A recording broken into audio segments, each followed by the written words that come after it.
Hello, we are the team that brought you Lessons from 100. We are mother and son. I am a filmmaker, and she is a journalist, and we are attempting to find the most societally relevant TV show to be watching right now at the beginning of 2026. Societally relevant, because that's important right now, but also great storytelling, great narrative arcs, characterization, technology use, shows that mean something, but also you will really enjoy watching them. Yes, and apparently the best way to sift through the myriad of shows, because there are so many out there right now, is rather than do one giant list, which it's January 2026, you see a lot of the giant best of TV show lists at the end of one year and the beginning of the next. And I personally think that style is a little overwhelming because there's so many types, so many styles all in one group. What we're going to do is categorize them into different groups. So you categorize each show based on the central societal concept, theme, essence that it is trying to say, and compare those against each other based on, well, how well they do it. So this is basically going to be like a dog show. There's going to be 20 different groups, and then another round, and then finding out what the best in show is. So, yeah, that's what we'll be doing. Yes, and what we hope you will take from this is we're going to end up giving you a list of the 20 top winners from each category and then the runner-ups. You will have a list of shows that you can watch during this period, these best shows from 2025, and you'll expand your horizon a little bit about what you might want to watch, because this process has opened my eyes to shows that I probably wouldn't have considered, but then I went and took a look at them and I did enjoy them. So we're hoping you enjoy these shows as much as we have. Yeah, exactly. And, it does feel like a period time to be doing this because it is the winter. It's a period with more downtime, and it's also when the current shows are beginning to come back for the new season, like The Pit just did. And sadly, it is at the end of one of those weeks in which pinpointing TV shows that are societally relevant feels extra necessary, because it's one of those weeks when the impulse to turn the news off completely is very, very high. Mm-hmm. So, but it's like TV doesn't have to just be entertainment. You can learn something about like society, life, etc. by watching TV if you pick the right one. Especially these really high quality shows. Yes. So, turn off the news, turn on a great television series. You'll feel better for it. Exactly. And this is a collaboration between our team YouTube channel, Weber Floyd Production, and my YouTube channel, Matt's Ranks and Videos, because I had an offshoot of my videos called Hopeful Warm Help, which was trying to find societally relevant themes in movies. So it a progression from that. We're now going to be looking at 109 shows, and there's a reason to that madness, and that is that our documentary that we released in the fall sits at 108 minutes and 49 seconds. So that's basically 109. So as our documentary chills online, we'll be looking at 109 shows. And let me make a quick plug for the documentary. For people who haven't seen it yet, you can go to our website, lessonsfrom100.com, and we have about 15 festivals we've applied to for this year. So keep in touch with us as we do the festival circuit on our pathway to distribution. And that is a shameless plug as to why we're doing Absolutely. this. We're trying to get exposure by just doing something that is mass attainable. I'm not beyond a shameless plug. Yes. And speaking of like mass attainable, we did look at some of these shows in a group about a month ago, because our initial pitch was to do this as a group discussion. It's hard to corral people together during the holidays, and also the conversations were ballooning too long. Yeah. So we're going to try to do this rapid fire, 109 shows in about 2-3 hours. We'll see if we can do it. So, is there anything else you want to say before I get to the rules? Just that, we're a mother-son production company, and just as the documentary is a conversation between generations, this is a conversation between generations. I hope my fellow boomers will take a look and pick out some shows that they would like. The same thing with some of your peers may pick out some shows that they wouldn't have thought of that they would like. Exactly. Expand your horizons. Yes. And everything. And so we have to have another toast. Yes, a toast. As we start. Cheers. to great television series. So the rules. The rules are we have 20 groups, and we're going to go through each group and find the winner of best group, which is the show that nails its central concept better than the other shows in that group. And then we're also going to pinpoint the runner-up in each group. The winners will get a bye into the next round, which we'll talk about later. The runner-ups will be shuffled into a loser's bracket that we'll then be looking at based for breadth and originality. So let's say a show didn't nail its central concept as well as something over here, but it does a bunch of smaller other little things just as well. That is going to get rewarded too.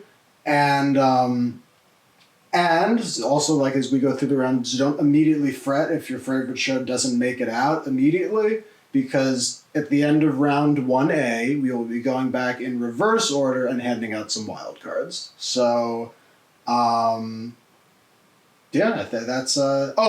and I have the Google Doc with the written rules to all this and list of shows and everything linked in the description, so if you want to follow along, you can. Oh, forgot to say this with the rules. There's criteria to this, because shows ebb and flow in terms of their potential to enter into the cultural lexicon, where you can it's not just you watching them. You can end up having conversations with people about them, and that's what we want. So both in tandem of what is current, that is, we were looking at shows that either aired from fall of 24, so maybe you missed it a year ago and now you're just getting to it, but I think a lot of people sometimes do that, so that remains relevant, or shows that are returning in sort of first half or so in 2026, including movies, Downton Abbey had its movie, so it's going to be on this list, but a show that aired a while back and is not coming back for at least another while, like a Shogun or a Three Body Problem, you're not going to see on this list. Before people get mad that they don't see those shows on the list. And I think that also goes hand in hand, which is that the shows in that range from mid 24 until now are all of the shows that began to boom back after the strike. So it's yes. It's a lot of the shows pre-strike basically ended and were done, like Succession or Ted Lasso and whatever. Yes. Then the strike happened, and then a lot of shows from mid 24 on started to come back. And that's basically what this list is going to be. Yes, I agree. So I'm going to talk like a dog show announcer here. We have the authoritarianism group, the capitalism group, the corporate group, the human nature group, the societal trauma group, the technology and ethics group, the political corruption internal group, the political corruption external group, cultural conflict meshed with coming of age, identity and coming of age, identity and trauma, gender, romance, community, creative process, family, the multiple issue group, which is more like episodic television touching on one by one, the hybrid irreverent group, that's the shows about nothing, but are they? And the hybrid emotional group, the shows about everything. So, without further ado, let us begin with the authoritarianism and power group, and this is what the kids call coming in hot, with Andor, The Boys in Gen V, same universe, The Handmaid's Tale, The Rings of Power, and Silo, asking the question, how does authoritarianism develop / how do we fight it? And I think we can start off with The Boys in Gen V because that's the one that we watched together the most recently, and is the one that's coming back. Yes. So you were about to. Yeah, I like them a lot. I like them both a lot, more than I thought I would. It doesn't feel like I'm the demographic they're pitching to, but the nuance of the characters, and by, you know, flipping the trope on its head of superheroes, was really interesting. And you're in the midst of the fascism and how to fight that, especially when they're superheroes with superpowers. Yes. So I like them both a lot. Like I said, more than I thought I would. And that, I think, is the double-edged sword with them. Is it like, again, you're not the demographic. Right. There's plenty of moments in there that are so zany. I think some layman viewers might get taken Right. out of that, but at the same time, the superhero motif allows to explore these different concepts, and you feel safely. It doesn't feel like this universe. It feels like you're getting the taste of what it feels like without sort of being traumatized by it. Yeah, and it's really well done. They're both really well done. Both the Gen V, would you say, is the prequel? It's a spin-off. A spin-off. They're both well done. Their narrative arcs are really interesting. The characterization's interesting. So again, this is, you know, I'm not their demographic, but they were really good storytelling, and I liked them. And we found it interesting that on our group talk we did, it was my demographic that really sort of Really loved those shows. loved it. Yes. And that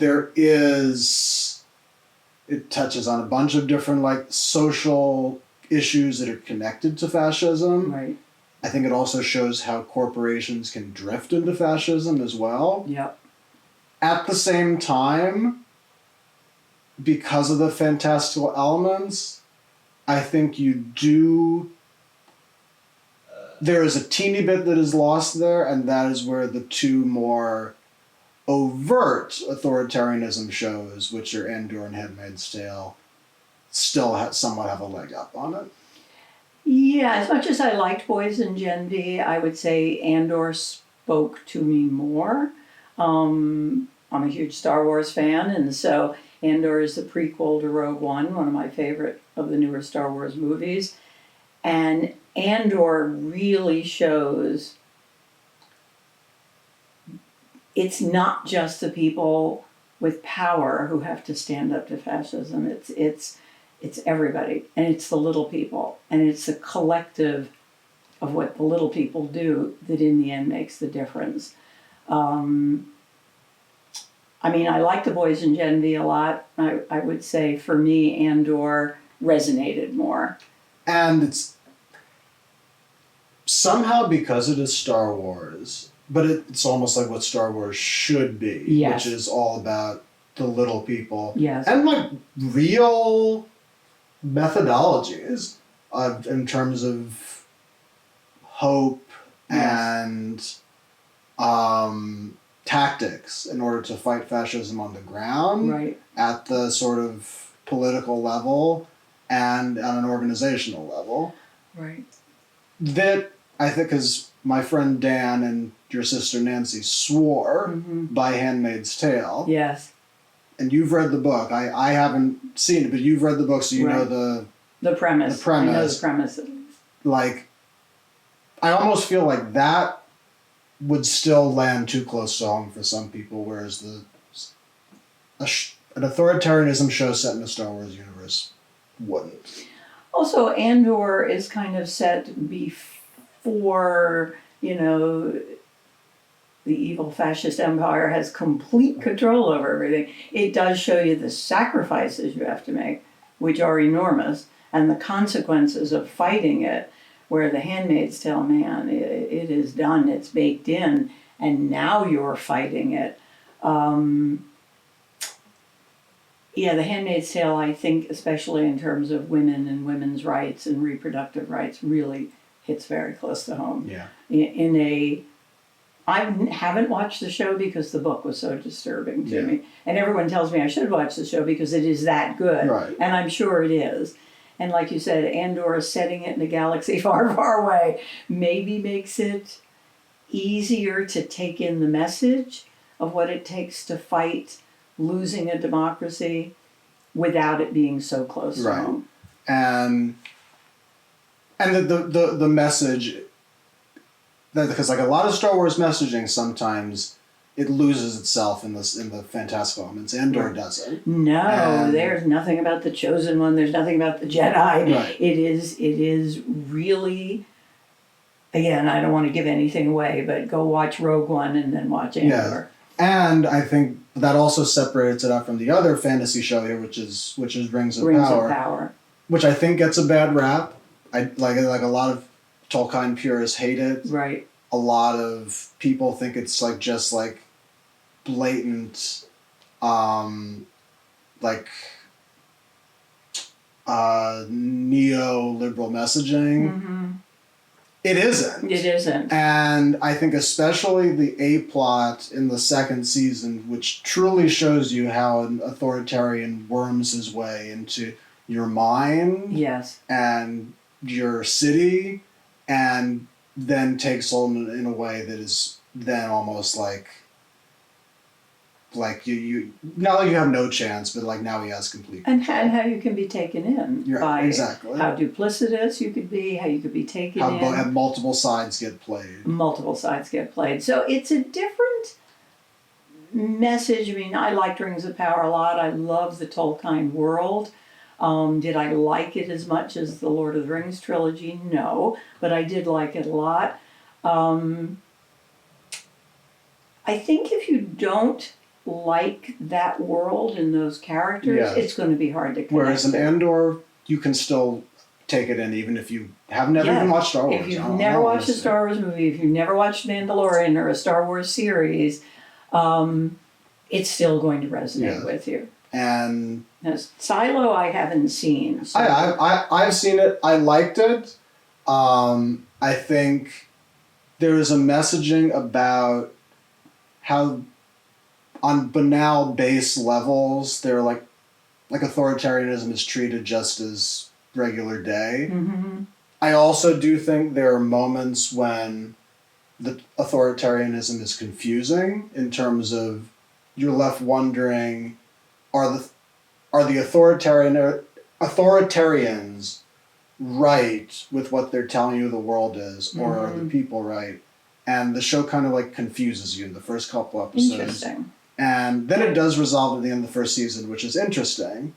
But I think when it comes to authoritarianism, you want that to be very, very clear. Interesting. You don't want that to be questioned in any way. And that's why, for me in this category, and in terms of that base element of like the banal level of authoritarianism, Andor has that too. Yeah, it does. And for me, like, Andor wins. Yeah, I mean, for me, Andor wins.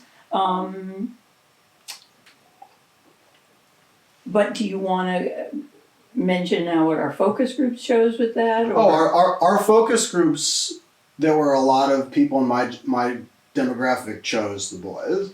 The Boys and Gen V. And I yes. would give that the runner-up because I think, like, Andor is very... It's like, I'd wager to say some of the characters in The Boys are even more memorable than Andor characters. In Yes, some oh capacity. my God, yes. And you That's can true. have a lot of conversations about, even though the tactical messaging on what to do as a little person in fascism for Right. Andor, I think, is more powerful. Right. But for the characterization reasons, the superhero motif, I give The Boys and Gen V the runner-up. Yes, I would agree with that. And it was interesting to me listening to the discussion amongst you guys about The Boys and Gen V and how much it really resonated with your generation. Now, part of it may be because you guys have grown up with so many superhero movies. Yes, that's true. The Marvel Universe, the DC Universe. So taking that trope and turning it on its head the way it does really spoke to all of you in a really It powerful did. way. and does. And does. And it's coming back. So if you watch The Boys, like, there will be a moment to have serious conversations about the show come April when the final season comes out. But I do think Andor beats it by a nose. Yes, I do too. So, Andor winner, Boys and Gen V runner-up. Yeah. Close second. Close second. So that's your winner of authoritarianism is Andor. And remember, if your show wasn't chosen, we're going to be coming back and giving some wild cards and be doing the losers bracket too. So stay with us. All right, entering our second group, which is the capitalism and class group. Asking the question, how does it affect us across different class levels and structures? So again, not quite authoritarianism. In many ways, the shows in this one are giving you a look into the upper crust of society and asking you about how these people function or live, and maybe showing how like a regular person is trying to interact with them. So we have Downton Abbey, The Gilded Age, The Hunting Wives, Palm Royale, and The White Lotus. And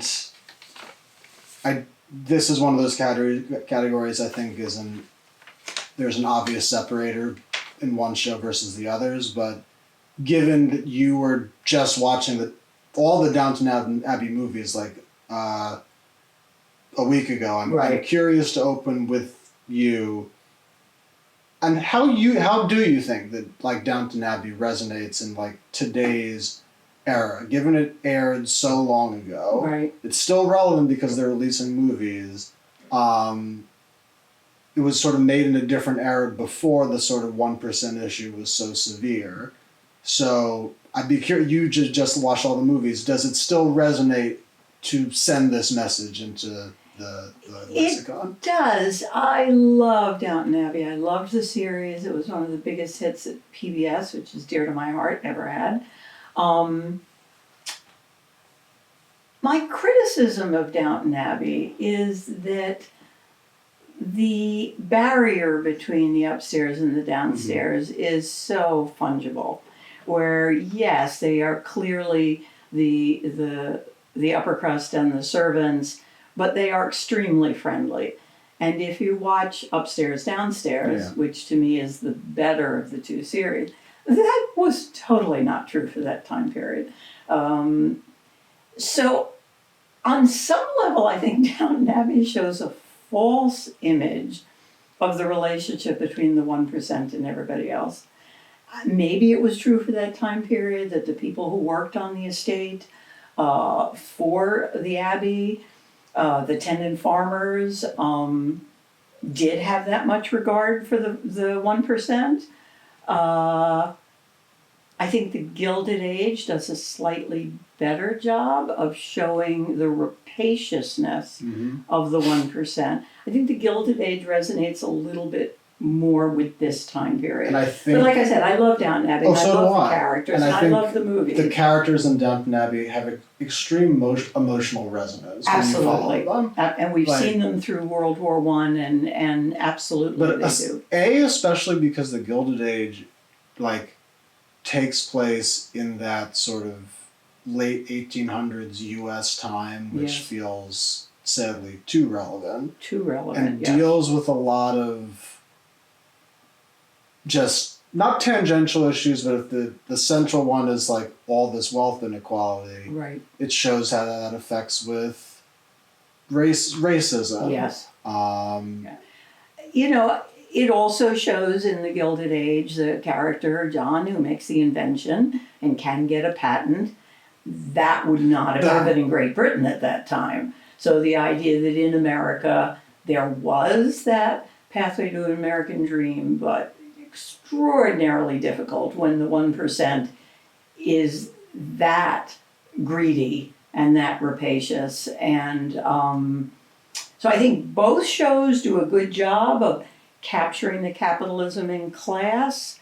And I also think it's basically moot because White Lotus exists. Yes, that's what I was about to say. Palm Royale too. I mean, I loved Palm Royale. It was and I enjoyed Hunting Wives too. I didn't see Hunting Wives. Both because I've seen the premise of Palm Royale. Both Right. shows are sort of like you're showing a regular character trying Right. to infiltrate Right. the upper crust Right. arena.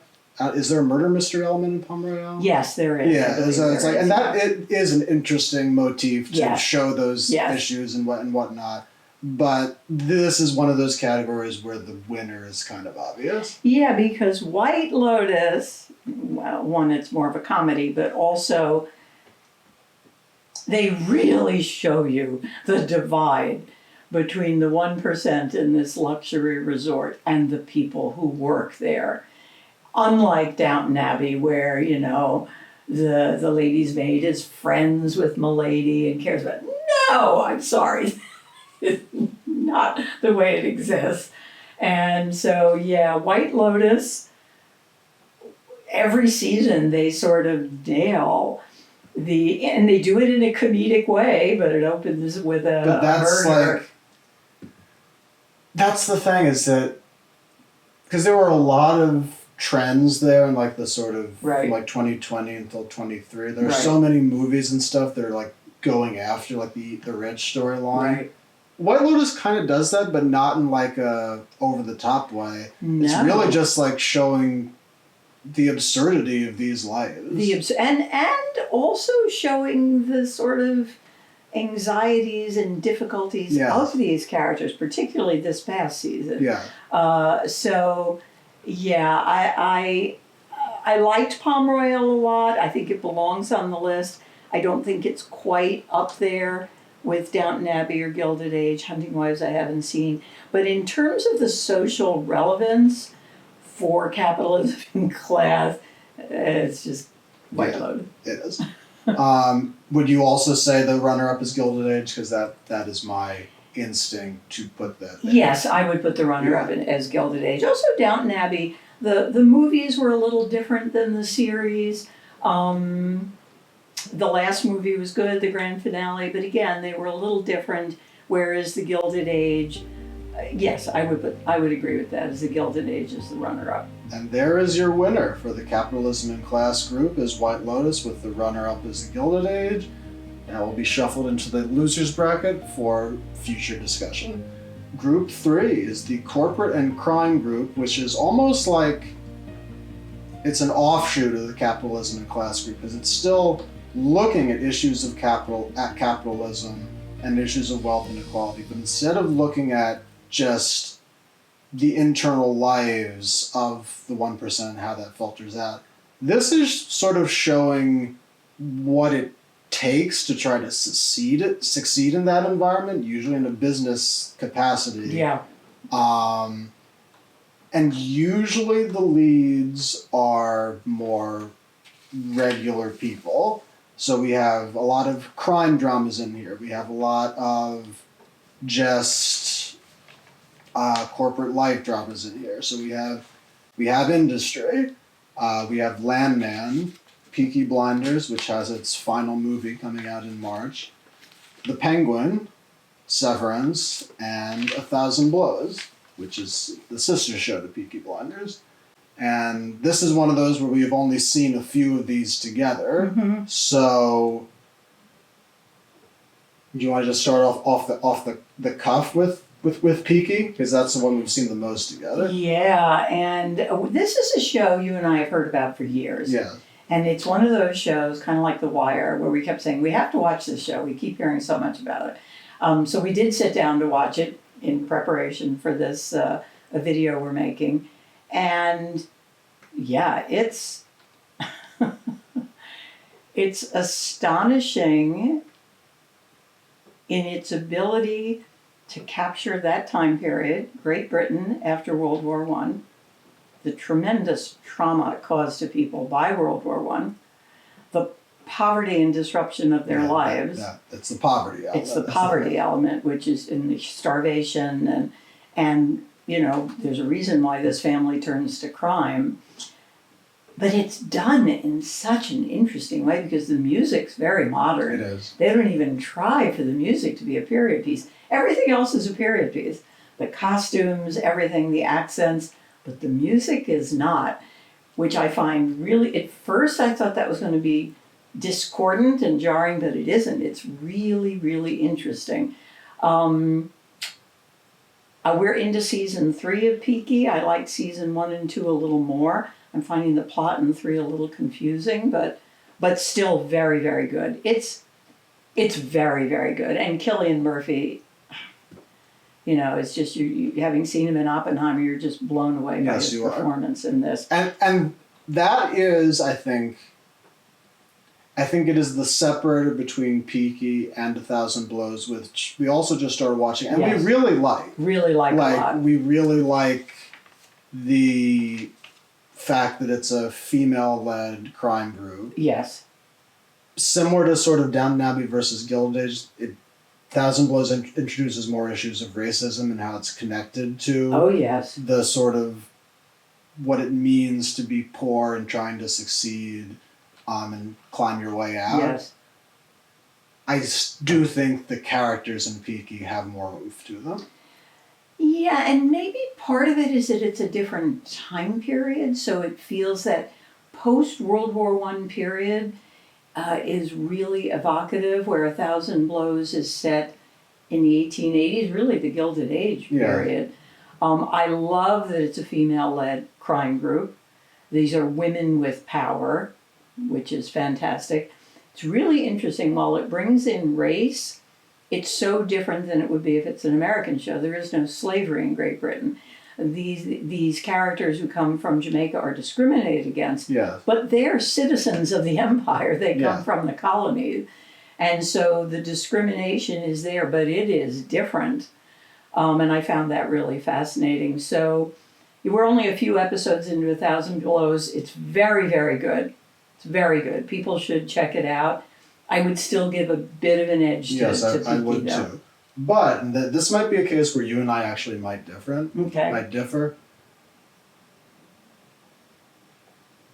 I would not give Peaky the win. Because, and this is almost for one reason, Peaky is very, very bleak. Yes, it is. And it is very, I do not know how the series is going to end. I cannot imagine it ending well. Not going to end well. But I do not know if it's going to show you a way out of this environment. Yeah, probably I feel not. like all these characters are just going to get crushed under the boot by the end. Right. Whereas Severance does give you a way out. I know you are not the biggest fan of Severance. I'm only a few episodes in, so I feel like I haven't watched enough of it. It is a very, very high concept in terms of the memory blocker thing. Right. But the entire show is a metaphor for basically losing yourself to corporate culture. Mm-hmm. And the entire show is basically the main characters trying to find their way back to the center of self. And that resonates more with today. I think so, because you're asking two different, similar but slightly different questions. One is, how are you going to succeed in this environment? Mm-hmm. The other is, how do you free yourself for this environment? And Peaky gives you an important message of showing how much of the humanity it's going to suck out from you to succeed in this environment. Right. But I think, similar to the vein of the line from Inception where Leo's character says, I think positive reinforcement will land better with like a regular person than negative. Mm-hmm. Like Severance, I think there are more moments of catharsis where you breathe out like a character basically becoming whole. Yeah, and in terms of our category, I mean, for corporations and all of that, I think Severance is involved much more in that. Peaky is also a corporation. Yes. Like the time period could be a metaphor for like succeeding in today's business environment. Yes, that's true, which is what industry is. Yes, it is. Which I've only seen the first episode of that, the pilot. And Landman as well. The different environments related to the metaphor. Industry is succeeding in high finance. Right. Landman, as your brother says, is basically Dallas. Right. It's succeeding in oil and in the Southwest. And both of those are great because I do think the characters are identifiable. Mm-hmm. Almost more than the Penguin. Which I haven't seen. One of the more expertly done shows I've ever seen. Is the Penguin? Yes, but A is very similar in premise to A Thousand Blows because you have a female-led character who's like kind of insane and trying to succeed in this environment. You have a angry character who will basically stop at nothing to try to win. Stephen Graham in A Thousand Blows and the Penguin and the Penguin, and a sort of newbie minority character who is entering into this world and how they're going to function. Interesting. And Penguin is it is absurdly dark.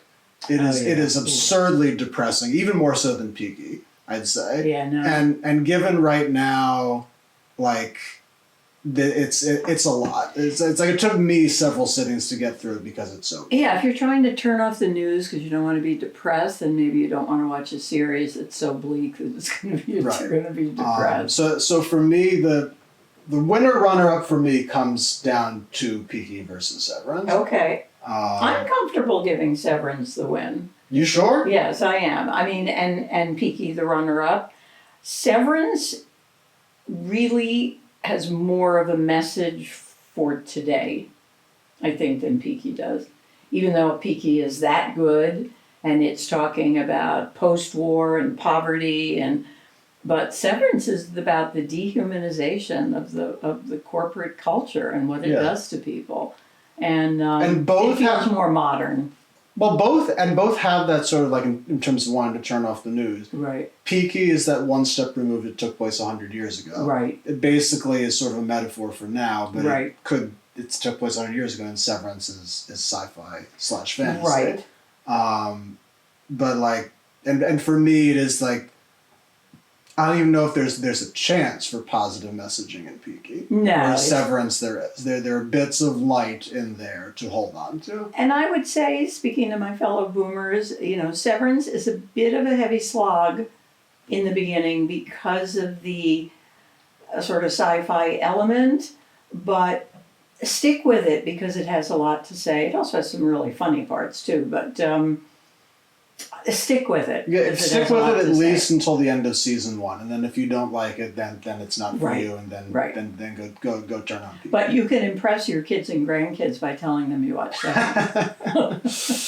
And there you have it. Your winner for the corporate and crime group is Severance, with Peaky Blinders taking the runner-up position. There you go. This is a case. We have the option to do this for categories that have 6 or more. We have the option of choosing 2 runner-ups and putting an additional one into the loser's bracket. But in this case, I think that Peaky Blinders is a leg above all the other 4. Yeah, I do too. Yeah. I mean, I like A Thousand Blows a lot. I would keep Peaky as the only runner-up. Yeah, I would too.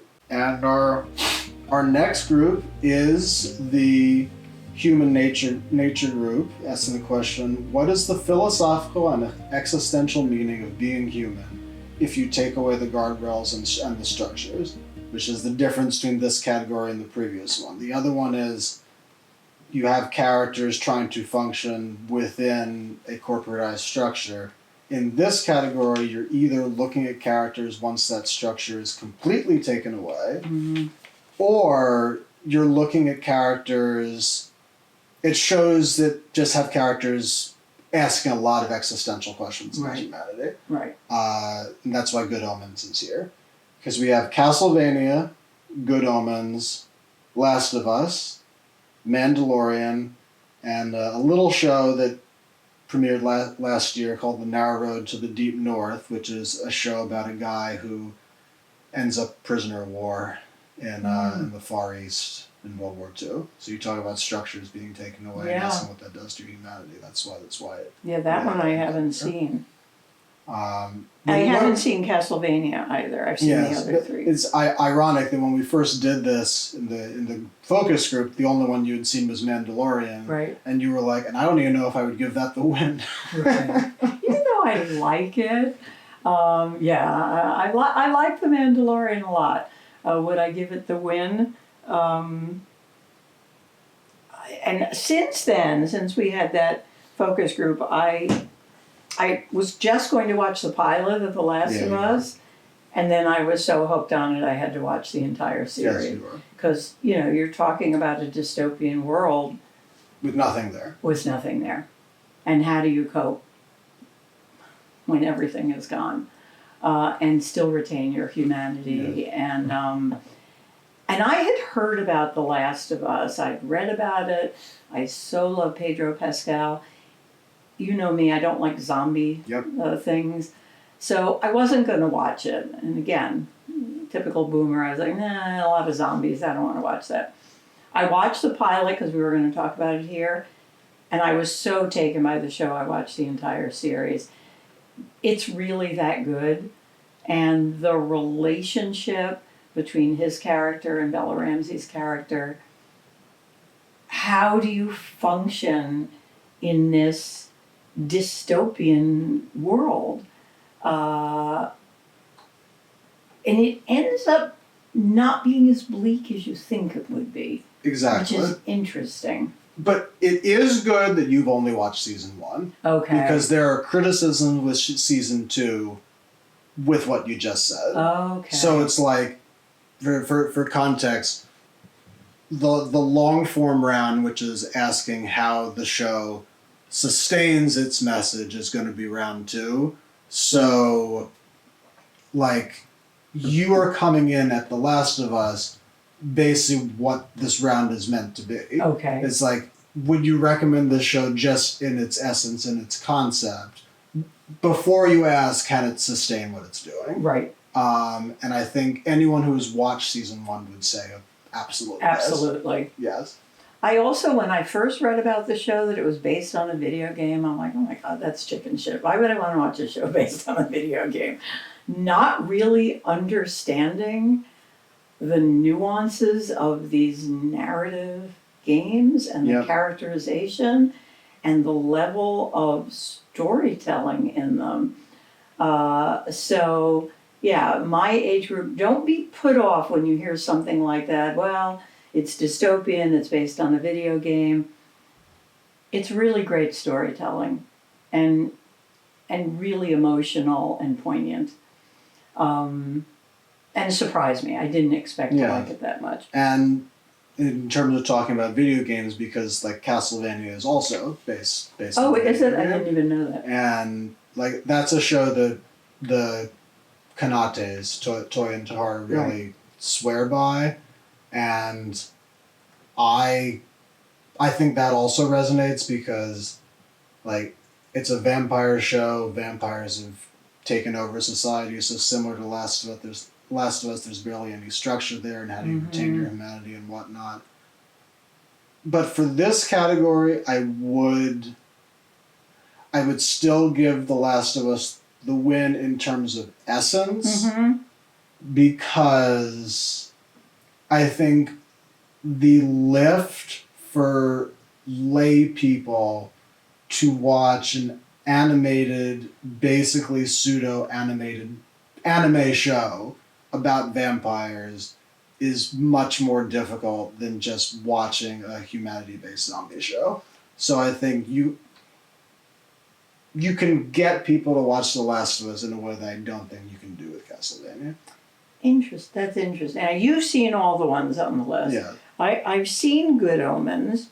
I don't remember it. It was a while ago. And I've seen I like Good Omens. I liked Good Omens too. It asks a lot of questions about sort of just like humanity deserves saving. Like what does it mean to be human, even if you're like a deity, but you're actually like human? It doesn't have the same oomph as Last of Us or Castlevania, I don't think. Yeah, and I want to watch the one, The Narrow Road to the Deep North, because it sounds interesting. Yes. If there were, and apparently you should read the book. Oh, it's based on the book. And that is where, I haven't read the book, but I've read what the differences that were changed in between the book and the show. Okay. And just by reading that, the book sounds substantially more powerful. Interesting. In terms of asking these questions on on humanity. And I'm not going to say it sort of tampers down the messaging, but there are certain scenes that apparently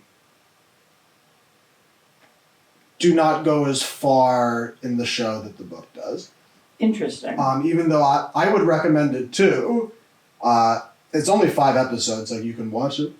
But you can watch it over several days because some scenes are hard to get through. But I would give Last of Us the win and Castlevania the runner-up. I'm fine with that. Like I said, I haven't seen Castlevania, but I've heard you and Toy and Tahari talk about it.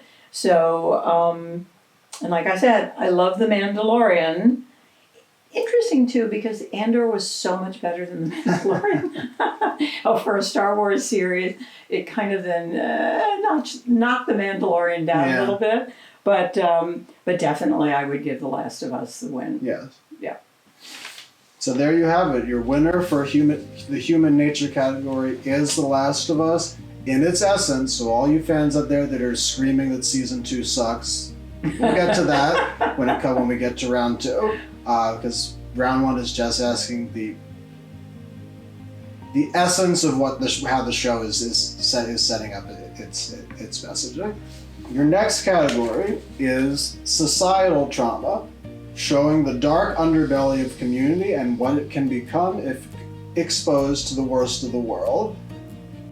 Again, also different from the previous one, human nature, because in this one, human nature basically looking at like you're either in an area or you're at a time where society barely exists. Whereas in societal trauma, society still exists, but it's severely damaged to the point of barely functioning. And you're either using supernatural or sci-fi motifs to ask that question. Right. So we have Fallout, the It prequel, Welcome to Derry, Paradise, Pluribus, and everyone's favorite blockbuster show, Stranger Things. In terms of shows that we just finished Pluribus, so we can start with. Want to start with Pluribus? With that one. Yes. What an interesting show! What a strange, unusual, but interesting show, with an incredible performance by Rhea Seehorn, who I loved in Better Call Saul.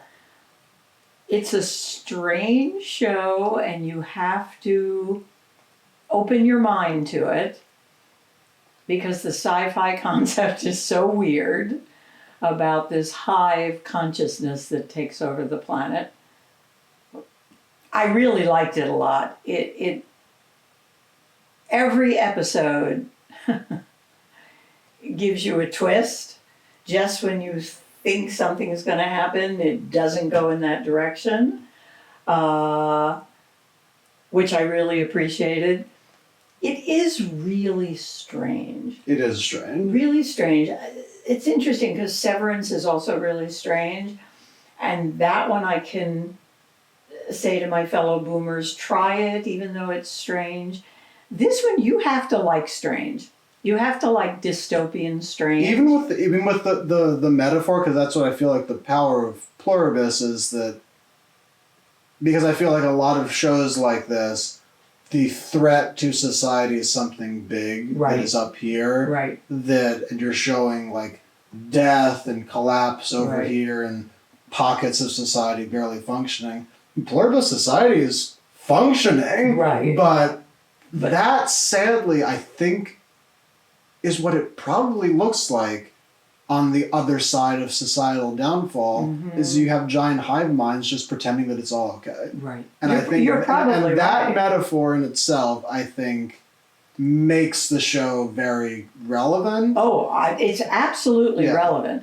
The idea of this collective delusion, which really speaks a lot to the moment today.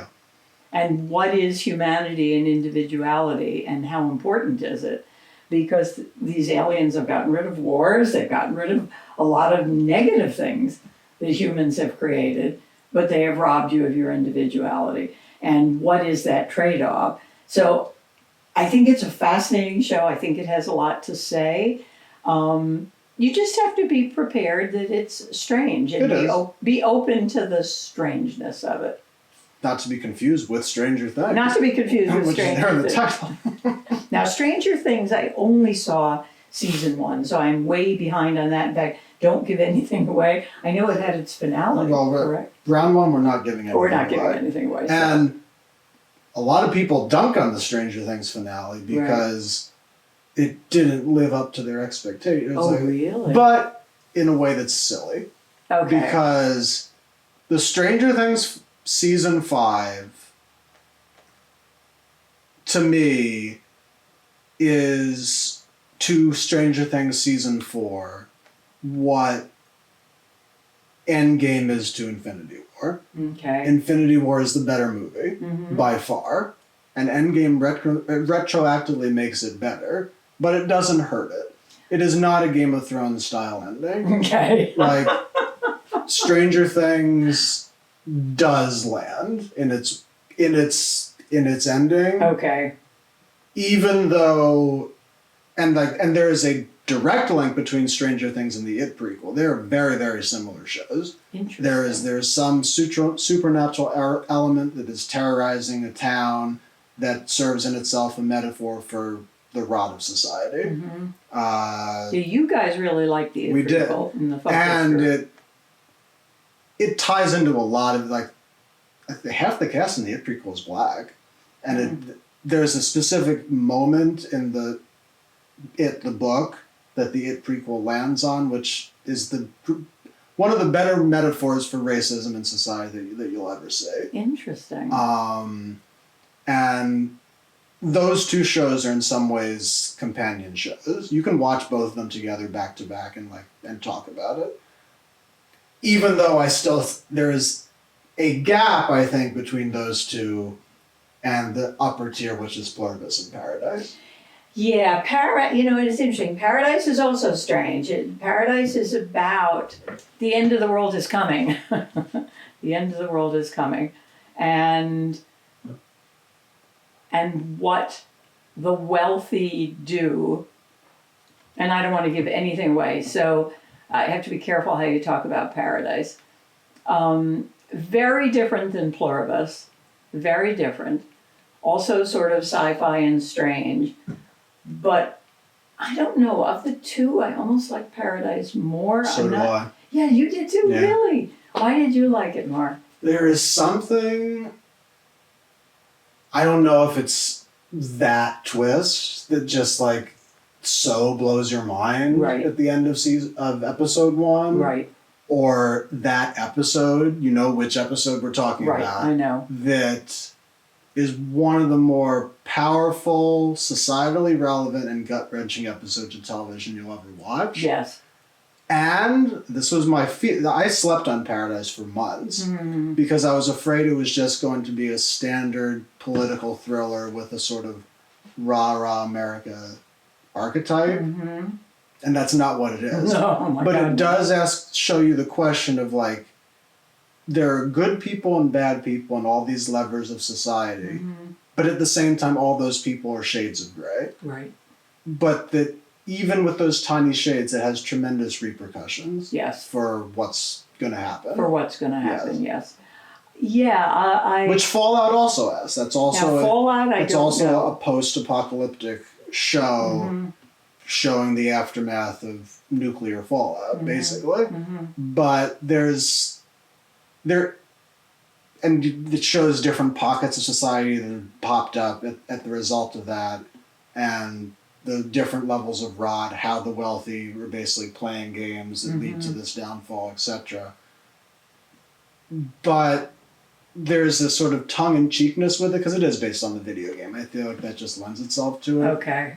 When it comes to this issue, I think just going full-on emotional, Paradise is super emotional. Very emotional. But it's one of those things where it is not a problem for me that it's that emotional. Right. And that's, there's... Great acting, too. Yeah. I mean, all of these shows have great acting, great writing, characterization, set design, costumes. They're all such high quality. all of them. But you're right, Paradise had an emotional quality to it that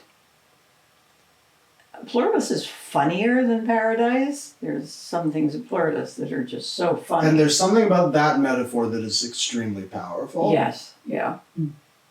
But, like, Paradise even more so, I think. Even more so, and people should watch Paradise. There's, and it's hard to talk about because we just don't want to give anything away. But yeah, so are we in agreement there? I think we're in agreement there. We would both choose Paradise. And if it makes it to round 2, that means we can.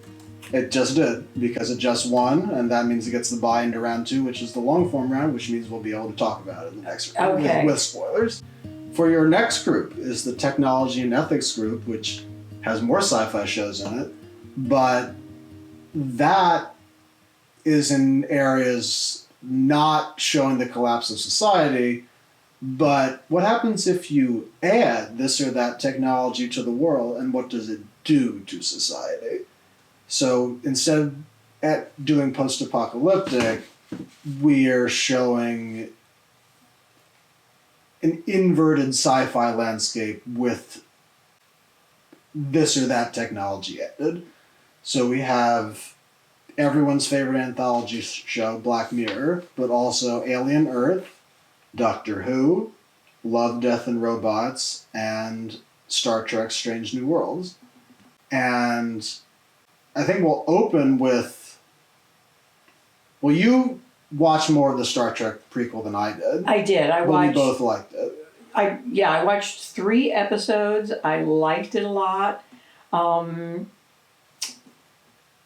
It connects for me to original Star Trek, which I watched in real time when it was on. I watched Star Trek movies. I haven't seen any of the other Star Trek shows, much to the regret of my brothers, who are upset with me that I haven't seen them yet. But I liked it a lot because it's the story of Captain Pike, who was an important character for Kirk's development in the original series. I thought it was very good. See, I liked it because it felt like it was standing on its own 2 feet. It didn't feel like it was winking to the past Star Trek universe. No, I don't. It felt like it was telling its own story, but was also a love letter. And probably because that Pike story in the original series was a completely contained story. It was a 2-part episode, completely contained. I'm not sure it came up again. I don't remember. People will correct me on that. I liked it a lot. I think it's really well done. Did I like it as much as Alien Earth? No. I don't think either of us did. No, and especially in this category about technology and ethics. I mean, you see some of that in Strange New Worlds because they are always talking about the prime directive evolves and is created in that time period, this prequel. Alien Earth, we know the Alien movies. We know what is going to happen with these creatures, and the fact... And it also stands on its own 2 feet. Even as a prequel, it asks questions of what does it mean to have all these robots and cybernetics as an AI metaphor added to society, and definitely is a love letter to the Alien franchise, but you don't have to have watched... No, you can... I think you get more out of it if you saw the movies, but you can watch this series because it poses so many questions that are relevant today. Just because you have that technology, should you use it? Just because there's a creature you can make a bioweapon out of, should you do that? And so these characters, the trillionaire, the first trillionaire. I think that's canon. Who is so relevant to where we are today.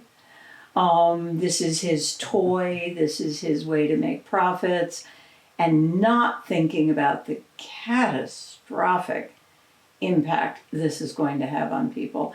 So I thought Alien Earth was really well done. I thought the message about technology and ethics, though it is set in this fictional sci-fi universe, so much resonance to where we are today. And it's so much societal. And it's what I liked in terms of standing on its own 2 feet. From the very start of the show, it tells you there are these 3 types of robots. Right. And then from the very top, it's now asking you, what does that mean? What does that mean? It could have had like the alien flashback episode happens, I think, in episode 5 or something. It could have opened with that. It could have, absolutely. It is the love letter to the original Alien. Right. It doesn't. It asks all of these questions first. Right. And that then leads to the question, because the other 3 shows on the list, Black Mirror, Doctor Who, Love, Death, and Robots, are all basically anthology shows. Do any one of those challenge Alien Earth? I mean, I only saw a few episodes of Black Mirror. You basically showed me some of the... I showed you some of its best episodes. Its best episodes. And I liked them a lot. I'm ambivalent sometimes about anthology shows. I've seen some of them. I remember the original Twilight Zone. I like a story arc. I like a narrative. I like characterization that builds.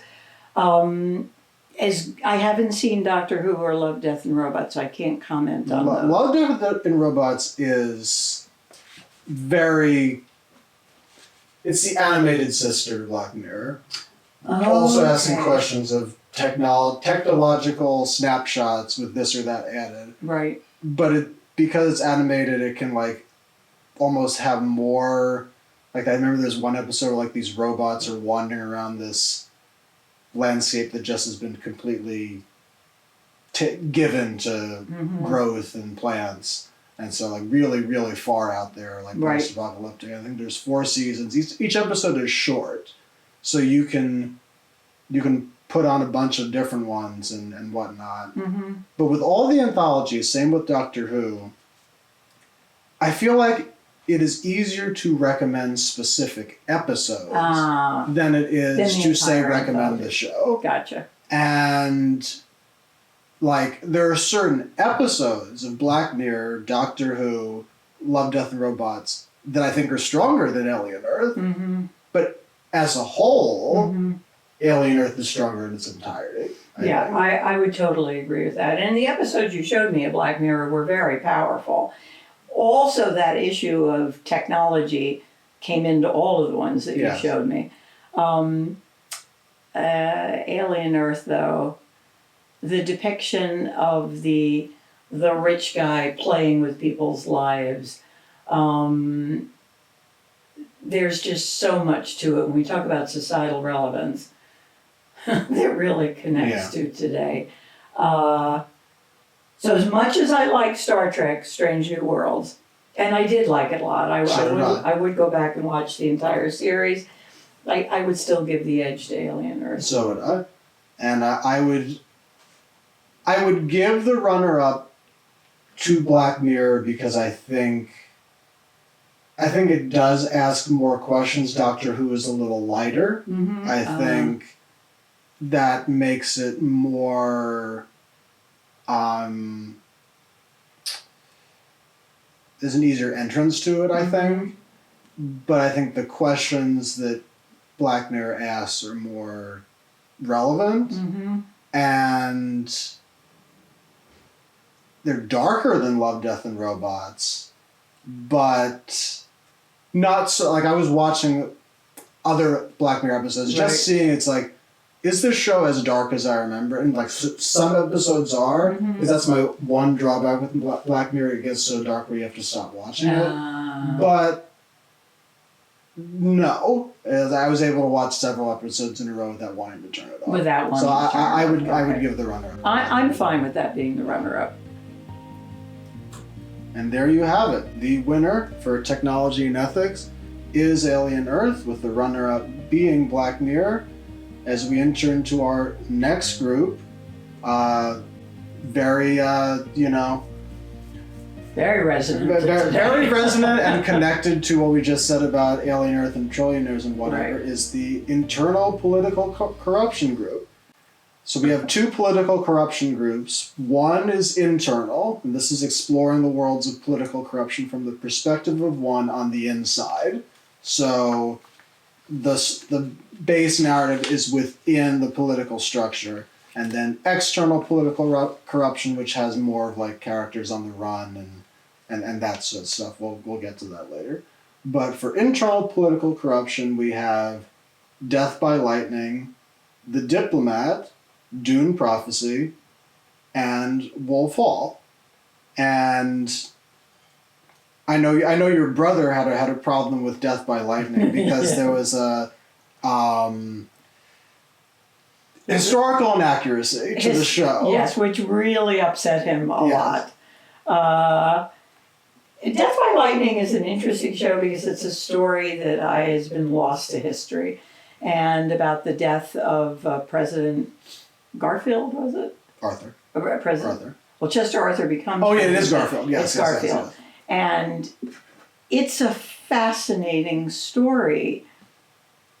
Fascinating story that has to do with politics. It has to do with medicine. That time period.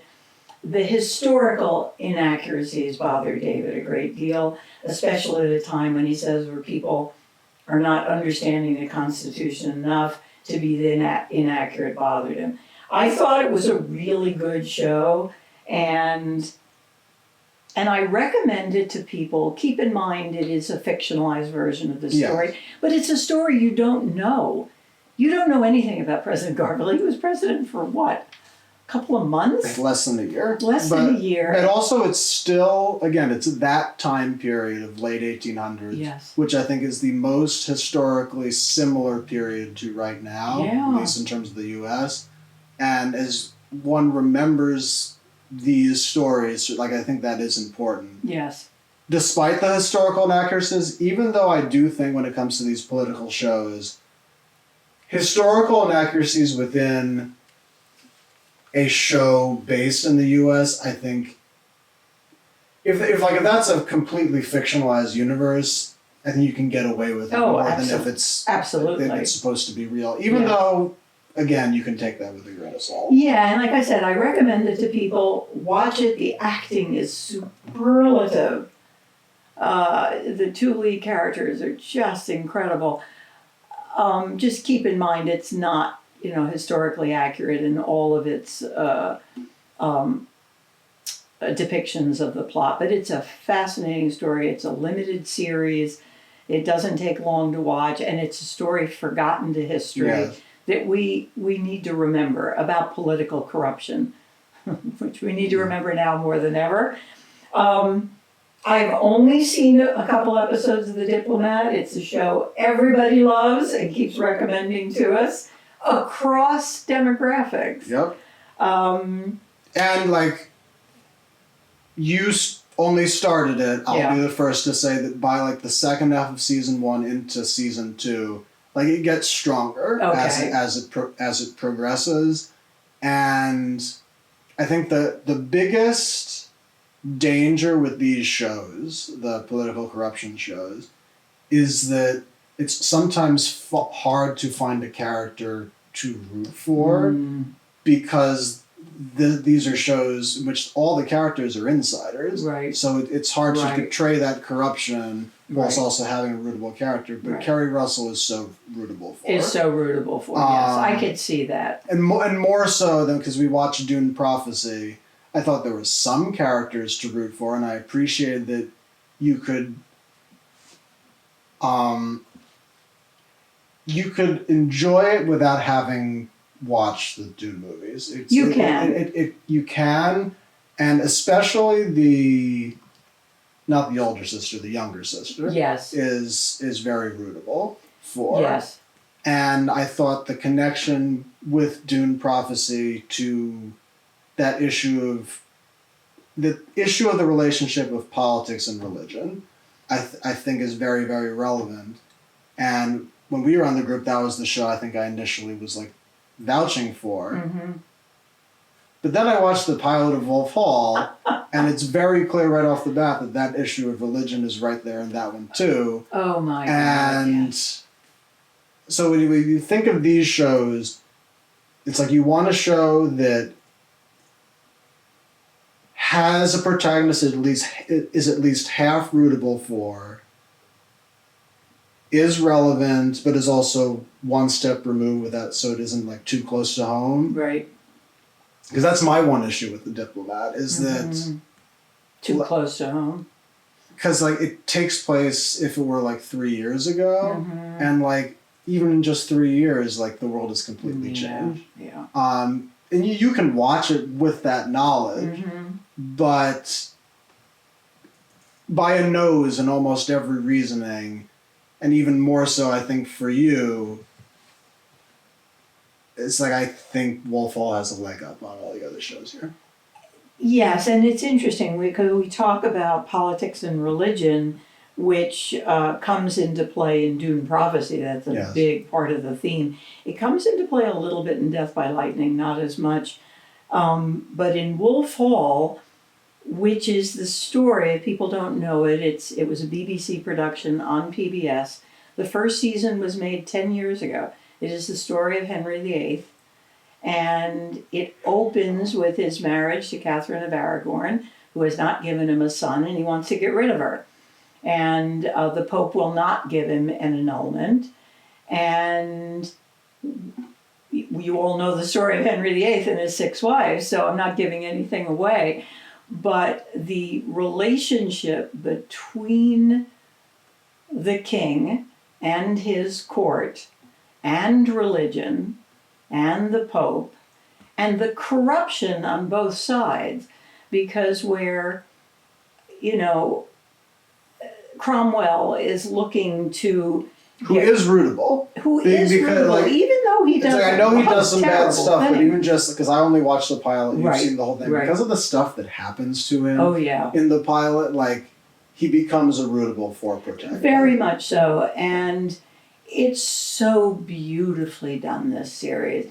Even if you're not as interested in that time period in British history, which has a lot of relevance today, because while Henry does not start out a mad king, he becomes a mad king. And you can do everything to please him. You can do all of his bidding, and in the end it won't save you. And that has enormous relevance for today. It's a beautiful series. It's shot in many of the locations from that time period. The actual buildings in London. It has a superlative cast. Damian Lewis plays Henry. Mark Rylance plays Cromwell. Jonathan Pryce plays Wolsey. Right. So, but the other fascinating thing about it, season 1 was 10 years ago, 2015. Season 2 is 10 years later, 2025, with the same actors. They've aged, but it takes place literally like days after season 1 ends with the death of Anne Boleyn. Again, I'm not a spoiler here, we all know about that. But as a show that is about internal political corruption and the dangers of it, and now mixing religion into that. And also asking, because Cromwell is middle class from the beginning. Yes. So I can imagine that it's going to ask the question of like that could be you. Like, maybe. Yes, and the favor of the king. He's not royalty. He's not nobility. He's not from the, a landed class. He only has power because of the king. The king can give it, the king can take it away. He's a blacksmith's son, which they never stop telling him. So it brings class into play, it brings religion in, it brings power in, and throughout the whole thing, the little people are not benefiting from any of this. Yeah. So it's beautifully done, beautifully done. Somebody may say, oh, I don't know, that's too highbrow, that's the BBC, that's PBS. Talk about political corruption and religion, and it's all there in that story, and it's beautiful storytelling. Yes. It rips your heart out because you know what's coming, and it's painful to watch, but the relationships between the characters, and it's a very interesting portrayal of Thomas More, very different from A Man for All Seasons. Which I've never seen. Which you haven't seen. So I liked Death by Lightning. I liked Dune Prophecy a lot. I've only seen a little of The Diplomat. I found it repetitive, those first few episodes, but you tell me it gets better.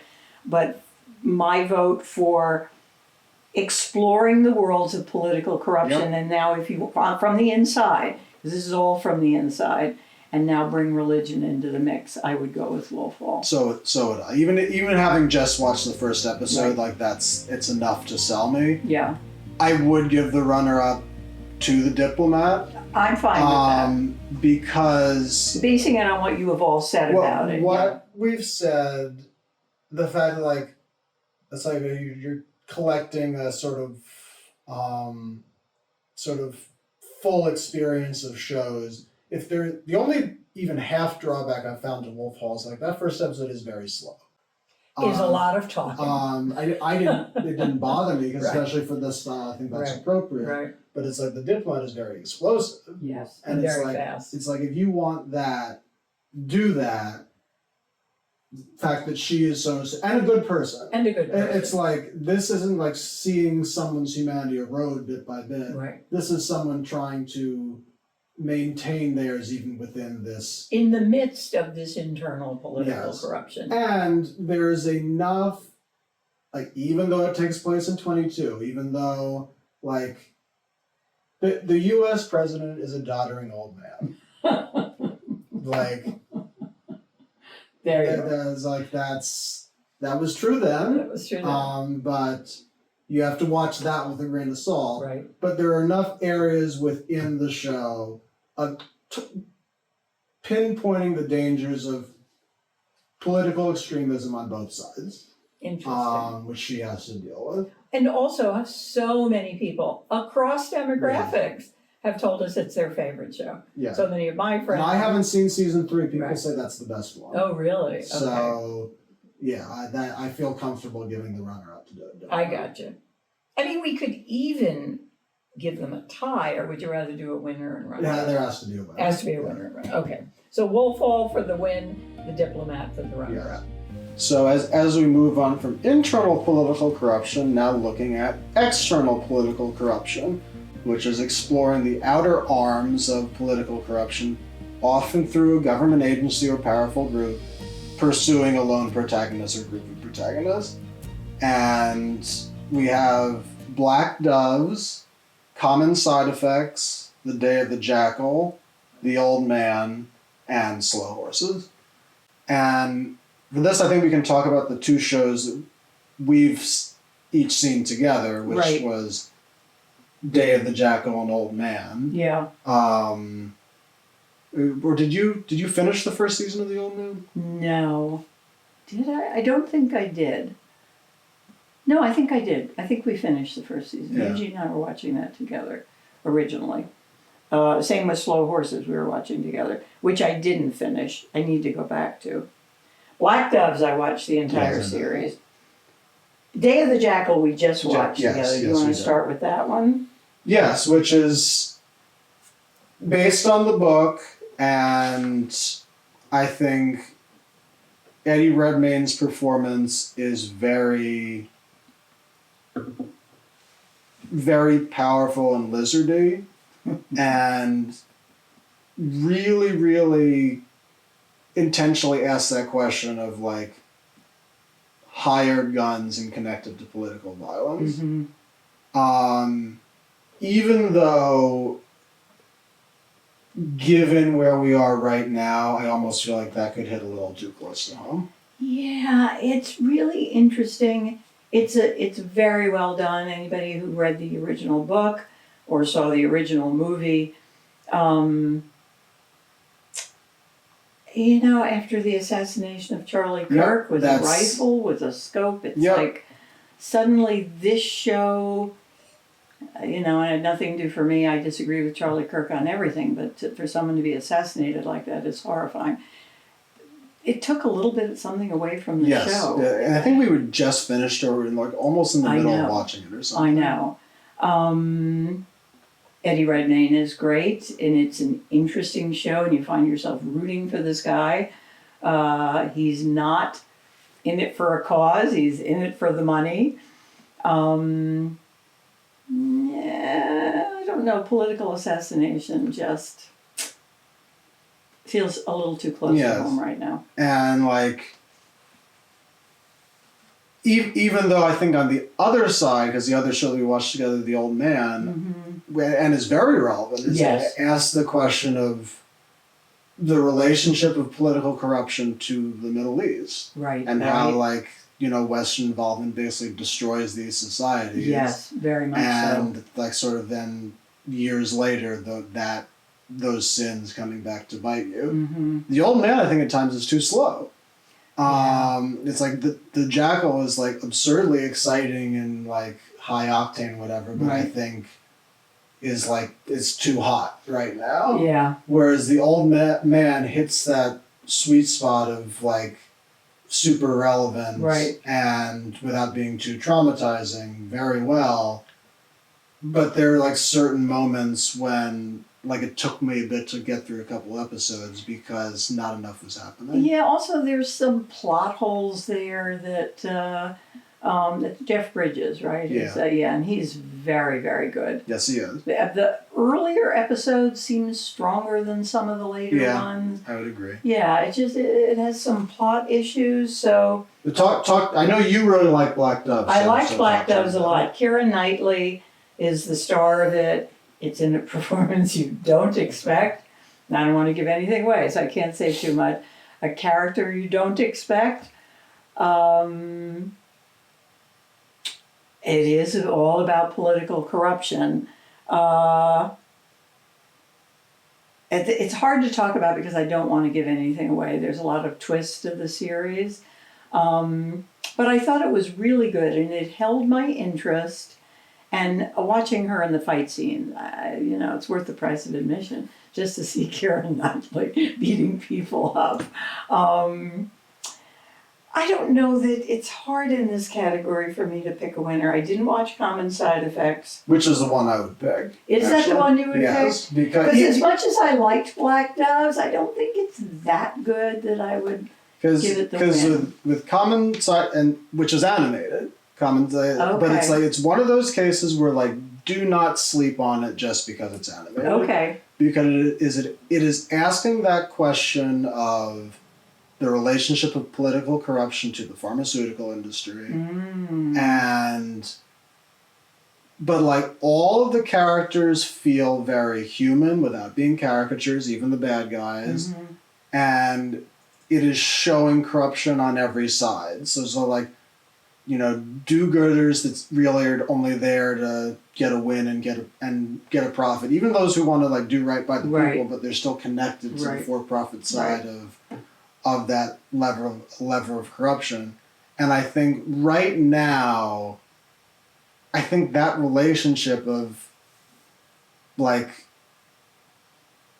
healthcare and political corruption feels more relevant today than like any other. Yeah, I haven't even watched this one, but that one I think has more relevance. Slow Horses, I watched a couple years ago and I liked it. I have to get back to it.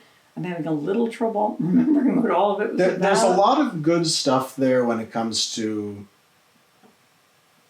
different, like how, surveillance technology is changing and how that can or can't be utilized in the wrong way. And the fact that each season is its own story, so you have different levers of political corruption, each being touched on with different seasons of Slow Horses. I didn't realize and it's like the protagonists work for the government, but they're treated so shittily that it's like they could be their own entity. They're the outcasts in their own division. And you have enough subplots of like government officials trying to play the game. And it's funny and whatnot. I would still give it to the Common Side Effects though. Okay, interesting. Over Slow Horses. I trust your judgment. I've been looking at this category and trying to figure out who I would pick for the win. And man, I really was at a loss. Even though I liked Black Doves, I liked The Day of the Jackal, I liked The Old Man and Slow Horses. None of them did I connect with in the same way as my other winners, Alien Earth or Wolfall. So I go with your judgment. If you would pick Common Side Effect, I would vote yes, even though I haven't seen it. It's like not to like discriminate. It's like I would pick the two ones that I've seen. I would pick Common Side Effects and Slow Horses, unless you were there to pitch me Black Doves on the level of like, no, No. this one needs to be the runner-up. I liked Black Doves a lot. It's one of those shows like, this was a good distraction. Okay. Did it leave me with this really hit home or moved me, or was that emotional in the way some of these other shows did, like Paradise? No, it did not. Common Side I Effects think people moves. should watch it. It's a fun series to watch. She's great, but I defer to your wisdom on this. Okay. And so there you have the winner for this category is Common Side Effects, with the runner-up is Slow Horses. Alrighty, as we move on from the political groups, we look at the sort of, not sister category to that, but related category to political conflict is cultural conflict. And that is looking at the trials of a marginalized and or minority group therein within a majority group. And we have a bunch of different genres here. We have some comedies, we have some thrillers, we have Dark Winds, The Lowdown, Mo, Solar Opposites, and What We Do in the Shadows. And I'm curious to ask you, because I had you watch both of them, what your vibe is vis-a-vis Dark Winds versus The Lowdown. Interesting.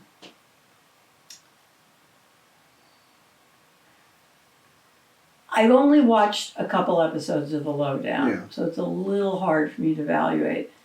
I did find myself frustrated at the stupid behavior of the protagonist.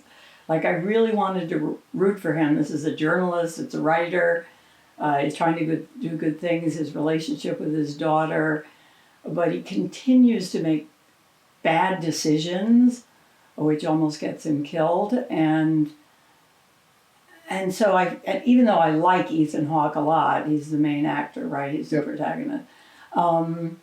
Maybe if I watched more of the show and I got further into it, but I found myself getting frustrated with it because I really wanted to like his character. And there's this issue of class and the wealthy family and all of that. And it's going to get into issues with Native Americans. With Native Americans. That's where it's going. Dark Winds was interesting.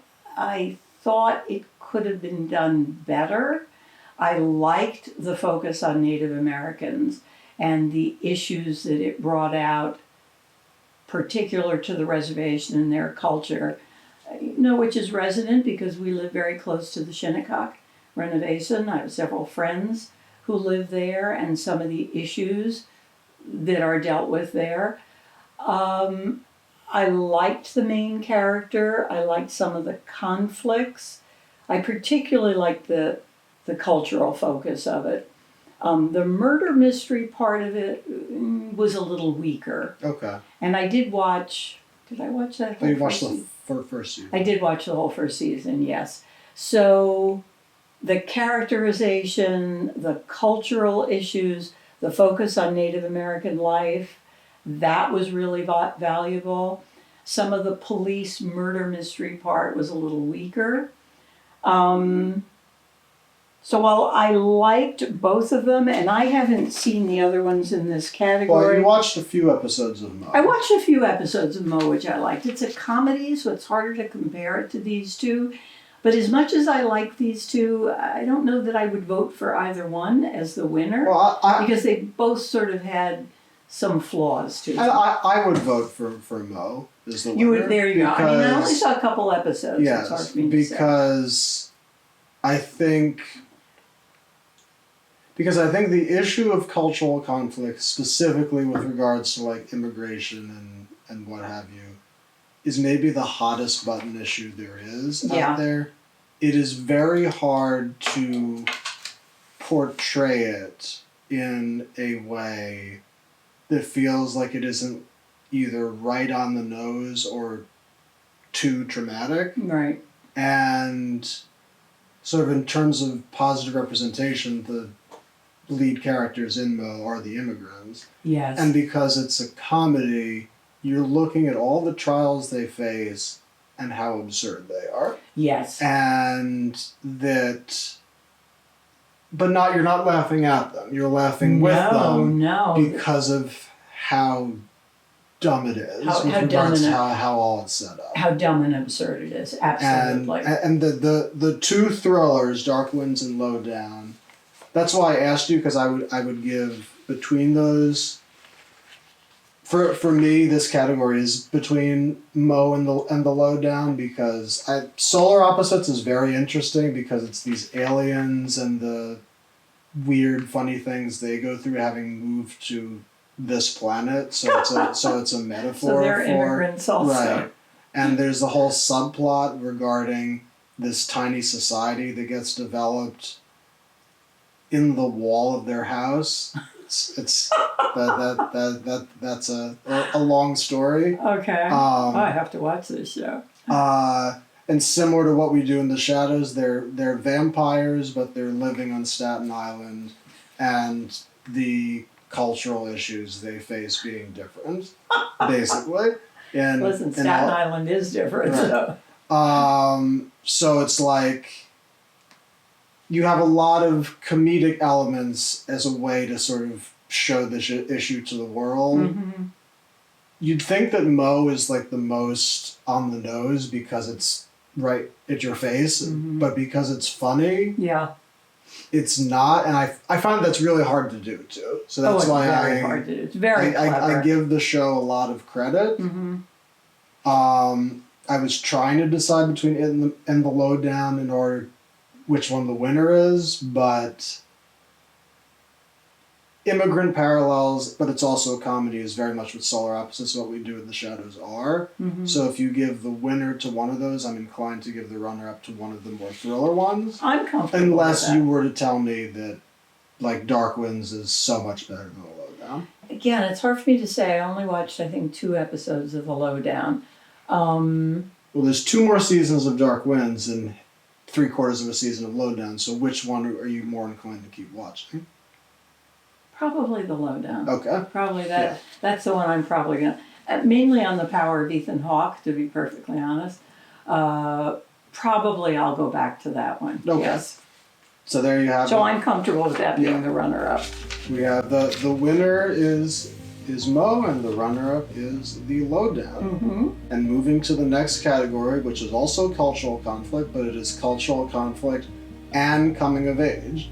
So this is all those shows, basically young adult fantasy, in which you have a younger protagonist grappling with the reality of a problematic world and marginalized conflicts as the protagonist is growing up.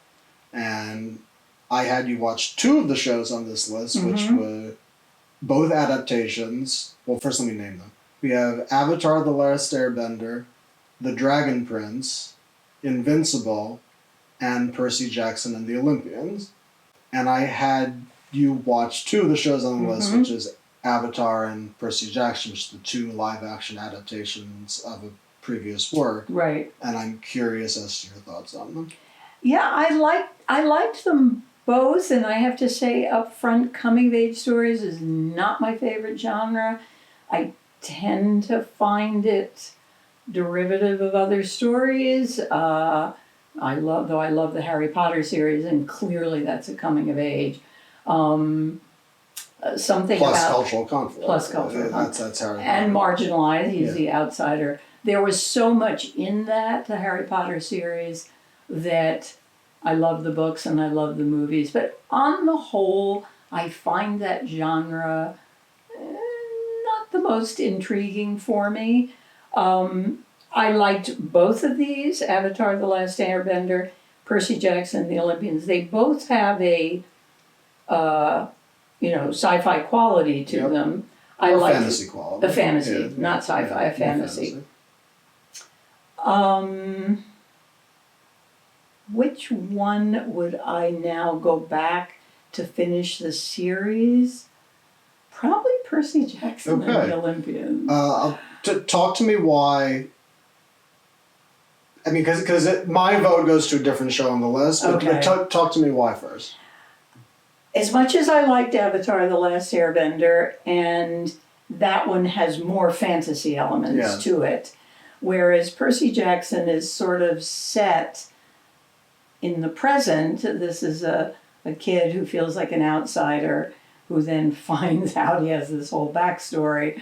That I just connected to more, I think, than the purely fantasy elements of The Last Airbender. And that's where I lean as well, because my vote for winner here is Invincible. I think that there's a separator between that and the other three shows on the list, because that's deconstructed superheroes as opposed to fantasy. Okay. But it's all cycled through a coming of age narrative with the protagonist grappling with his family, and there's a twist in terms of people he knows become evil. It's a whole thing. But that has both the coming of age part and the cultural parts right there. Right there. And it has both of them, whereas I think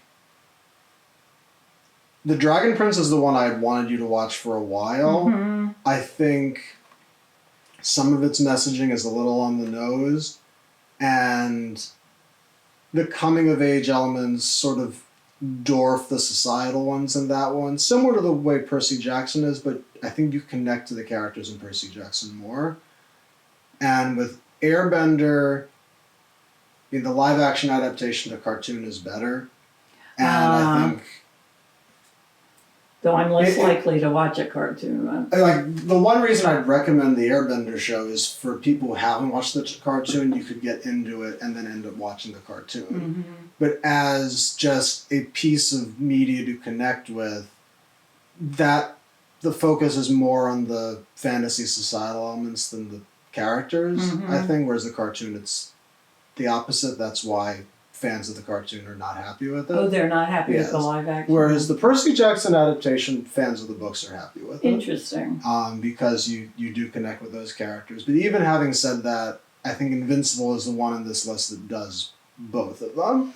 It's animated. I know that's a hard sell for you. Hard sell for me. But in the way The Boys is deconstructed superheroes, but it's a metaphor for fascism, and Invincible is deconstructed superheroes that's a metaphor for coming of age. Okay, and who would you pick as the runner-up? Percy Jackson. Okay. I go along with both of those.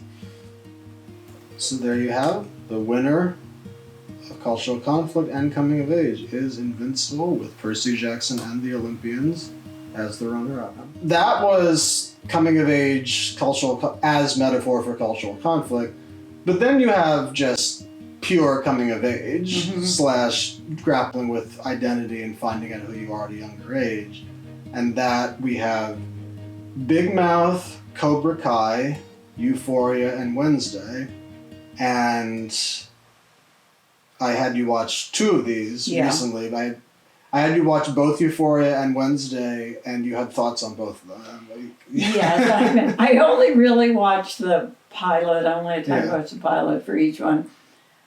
I chose Wednesday first because I thought I was going to connect with that one more. I remember the Addams Family. I remember the cartoons from the New Yorker. I remember the show The Addams Family. And I wanted to connect with it, and I got so bored halfway through it that I found it hard to finish it. And I'm not sure why. I have heard it gets better. Euphoria, again, I think I saw the first 2 episodes of that. Euphoria was so disturbing to me that this is where potentially the Gen X, the younger generation is, made me so profoundly sad that I found the show really painful to watch. And I'm just praying it is not a reflection of identity and coming of age today, because it was extremely disturbing, the way these young people viewed themselves, their lack of self-confidence, self-awareness, the drugs, was just, as disturbing as Peaky Blinders, to be perfectly honest. No, but and this is, because this was one of the categories that we did on the focus group. Focus group. And my generation was trying to figure out between Euphoria and Big Mouth. Right. And I would still put Big Mouth above Euphoria for that reason. Because Euphoria at times is really hard to watch. It is accurate. It is... You think it's accurate? Given the amount that Gen Z identifies with it... Oh yeah, Gen Z, not Gen X. It's like that's... Like, Euphoria is their show in the way that, like, Harry Potter and Buffy... Was a millennial. It was a millennial show. Yeah. And it's, like, probably the most watched show among... It might be. Don't quote me on that. Interesting. But, like... And it's not that it isn't well done, and the lead actress is amazing. It's incredibly well done. She won 2 Emmys for it. Oh, did she? Yeah. I didn't even know. It's just painful to think of these young people's lost lives. And maybe it does accurately capture the opioid crisis, And there are moments where it gives you a path of how to get through it. It's not completely hopeless, but you can see representation and not feel alone and see characters figure out who they are at a younger age with Big Mouth in a way that doesn't traumatize you. Okay. So it was me, George, and I think even Sweb all picked Big Mouth as the winner. I mean, Nancy picked Cobra Kai. Well, she loved that and show. I've only watched the first season of that show, and I enjoyed it too. It delves into issues of how, generational toxic elements trickle down into the next generation, and how good people even at that age can become bad. My only issue is that I feel like, I've said this with a lot of shows here, that feels like one of the shows in which if you haven't already seen The Karate Kid, you're not going to appreciate it. You're not going to appreciate it. I gotcha. And it's like, I don't know how many people nowadays have seen The Karate Kid. I don't know. Because That's a good it point. came out even before my time. Oh, way before your time. Yeah. I don't remember what year it was, but... But Big Mouth feels the most accessible, even though it's animated. It doesn't really lose much across its 8 seasons, I wouldn't say it does. And it doesn't lose anything in terms of the authenticity of its characters and their struggles.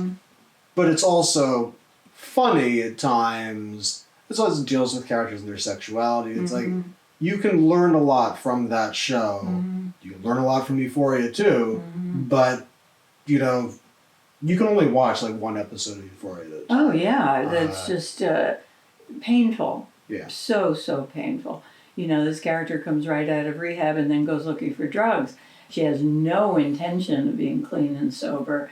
And, you watch how desperate her parents are, or her mother is. Was the father there? The father's gone. Right, that's right. So, yeah, really well done, but really painful to watch. This is a category that's, other than Cobra Kai, it's hard for me to say to my boomer compatriots that these are shows they should try. Because, like, even Wednesday, it's like your generation did have connection to the Addams Family. Yeah. It's like, and it does get better. It really does. Like, at least the first season does. I haven't seen the second season.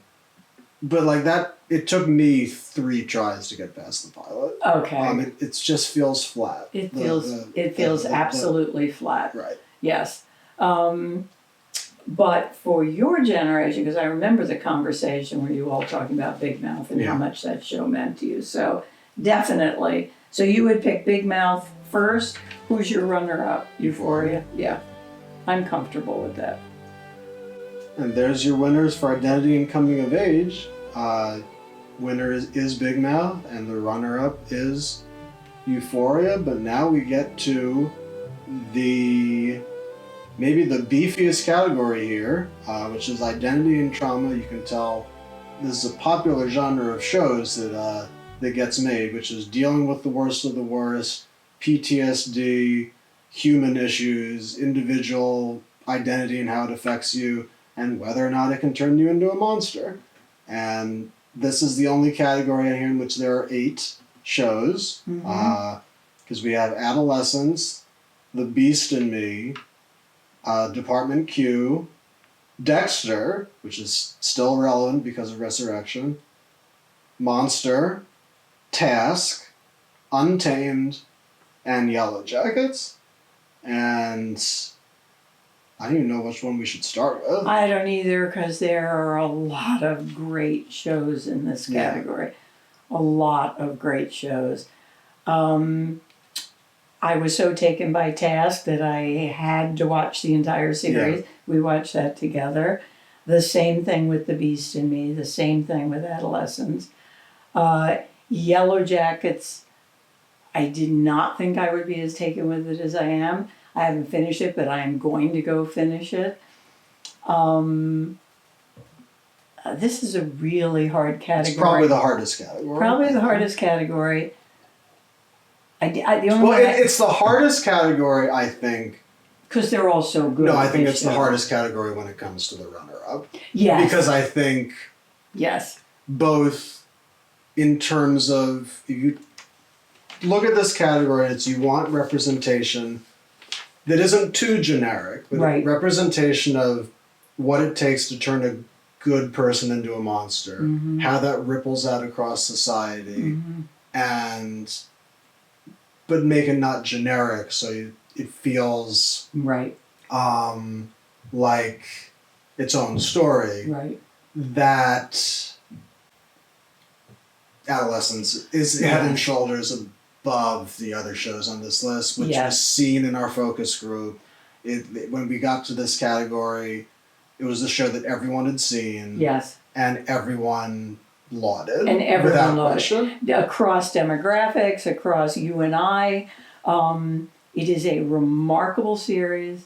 It is extremely disturbing in its message about this young man. Again, I don't want to give anything away, but it's not about who did it, but why.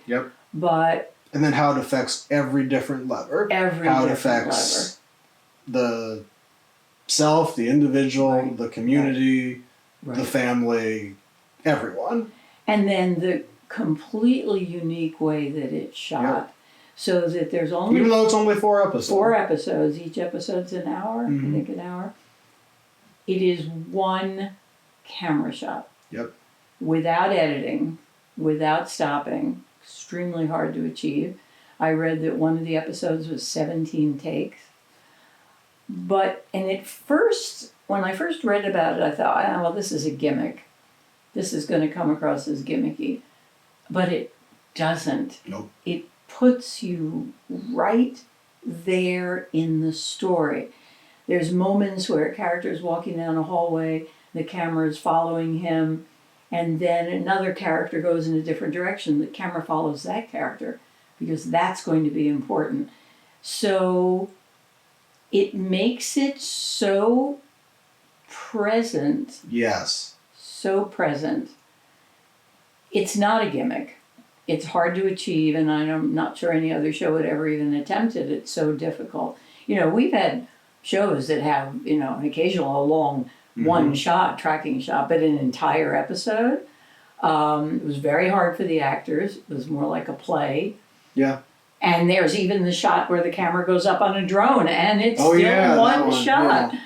But it wasn't a gimmick, because you had to go up and see from a distance what was going on in that corner of the community. And again, I don't want to give anything away. It is a show that breaks your heart. But not, it's like... But not in a bleak way. It's like that, because like... So it's like the show Monster is on this list. That breaks your heart and just is so bleak. It's hard to see a way out. And it's disturbing in a way that makes you make that face. Adolescence is disturbing, but there are certain moments of like the, I don't want to spoil, but like the one, I think you might know what I'm saying, the one character that is so disturbed by what he's just seen that it just makes him compelled to reconnect with his son. Which then shows you what it gives you the antithesis. It gives you the of antithesis what you can of do. what could be. Yeah. This could be changed. This could, the depictions of a high school, sort of in a lower income area. It was a beautiful building, that high school, but, these are not kids being taught anything. Yeah. And it holds up a mirror to society. Yep. And it's a But mirror it's we need deeply to on hold the up. individual. Deeply on the individual, and it has a story and a lesson. It's like everybody should watch this show. It's that important, but it's also great storytelling and great acting. Stephen Graham is remarkable. The young man who plays the lead character. Both Emmy winners, I think. Oh, were they both? I think. And I think Aaron Dougherty too. is also. Yeah.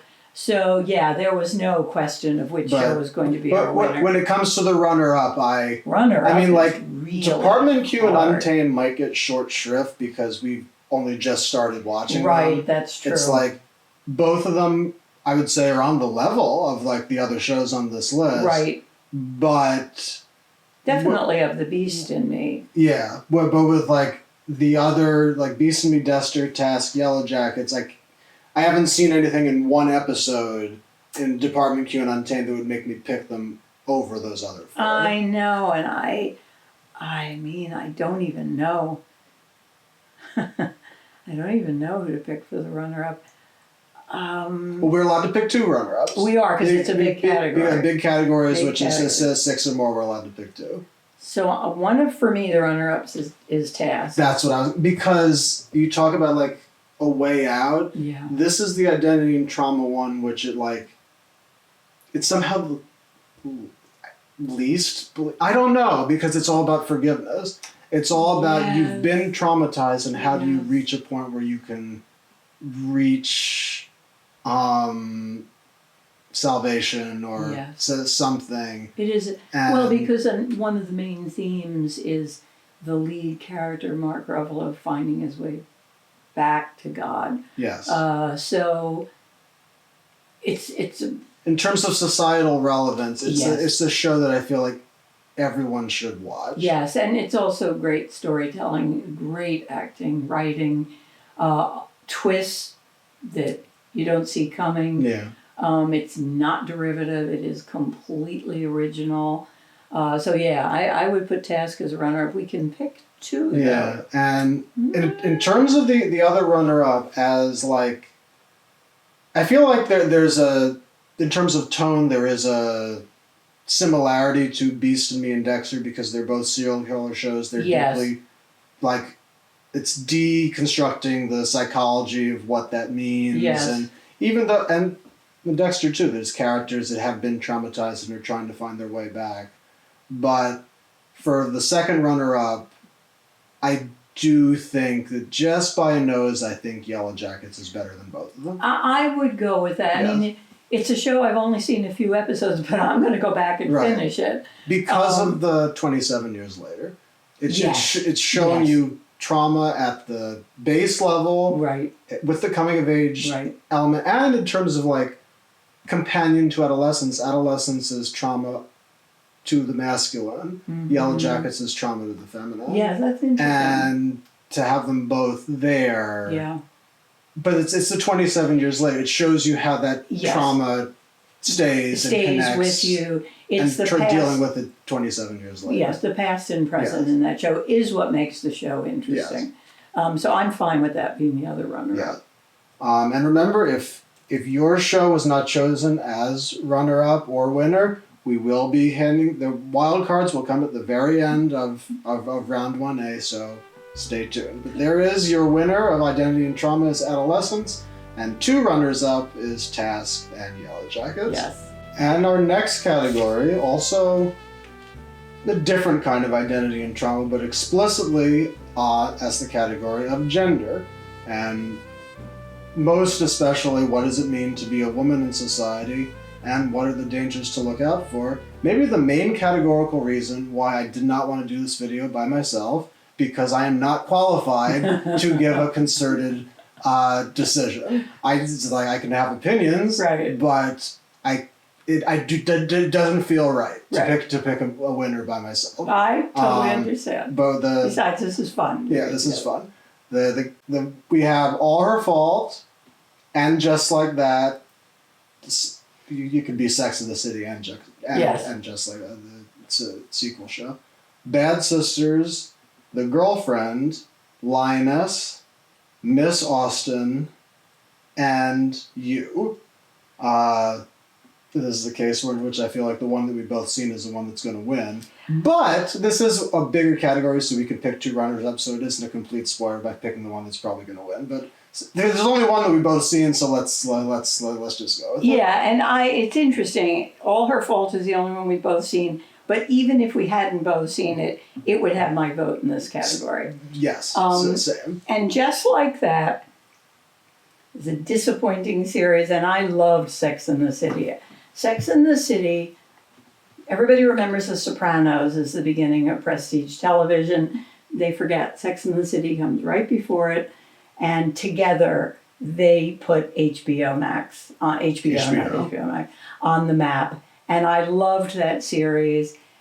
And I was a little dubious about And Just Like That in the beginning, but it was so much fun to return to these characters in sort of middle age and their struggles there. In the end, though, a disappointing series.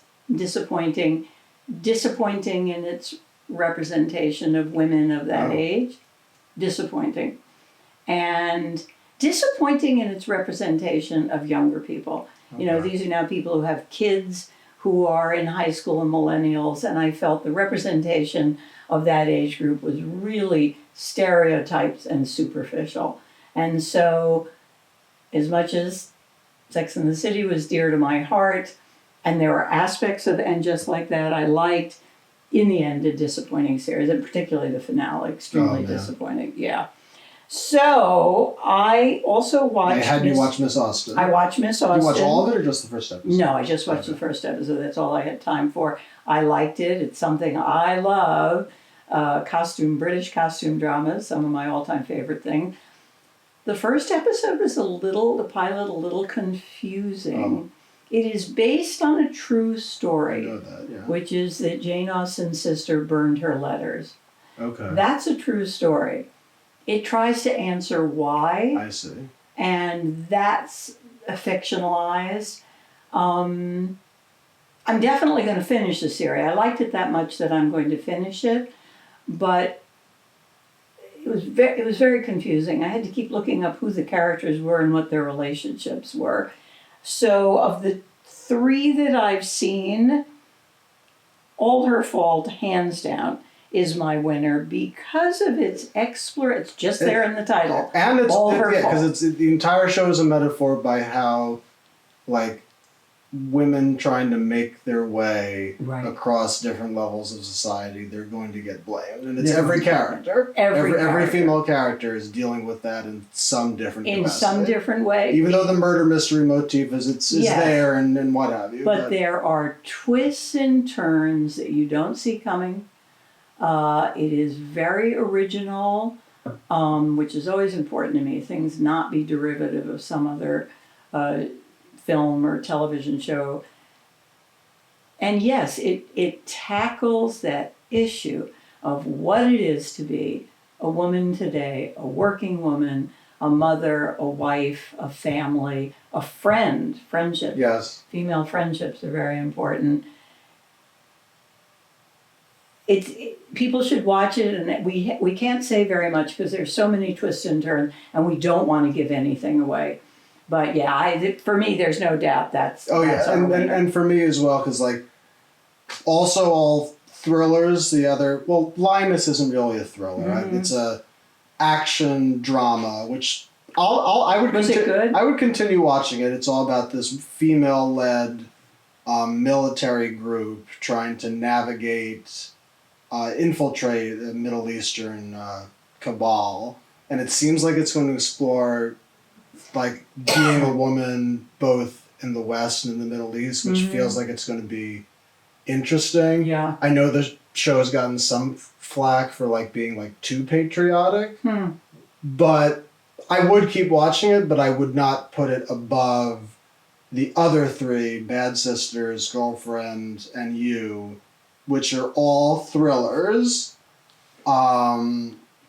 You is interesting because the protagonist is male, but he's evil, and it's basically...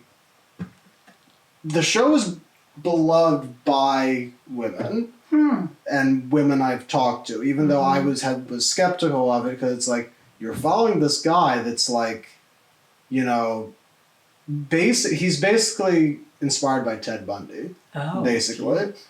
And it's basically a warning for women for how these nice guys show up, and that like to like be on your guard. To be on your guard. And its fourth season had issues, but it ended last year. I'm going to say it ended in a way that a lot of the male fans of the show were angry, which tells you that it's doing its job. Oh, I'm sure some male fans of All Her Fault were angry. But both Bad Sisters and Girlfriend, which are female-led psychological serial killer shows, I would give a leg up. And I'll ask you, what do you think a show that... Because the Girlfriend is a show about this man has a new girlfriend, and the mom is suspicious that she does not mean well.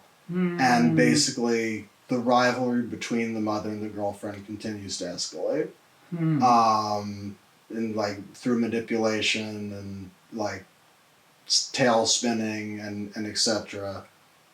Bad Sisters is about how the four sisters of this one character decide that they need to kill her husband because he's a sociopath. Oh my God. Which of those two messages as a woman speaks to you?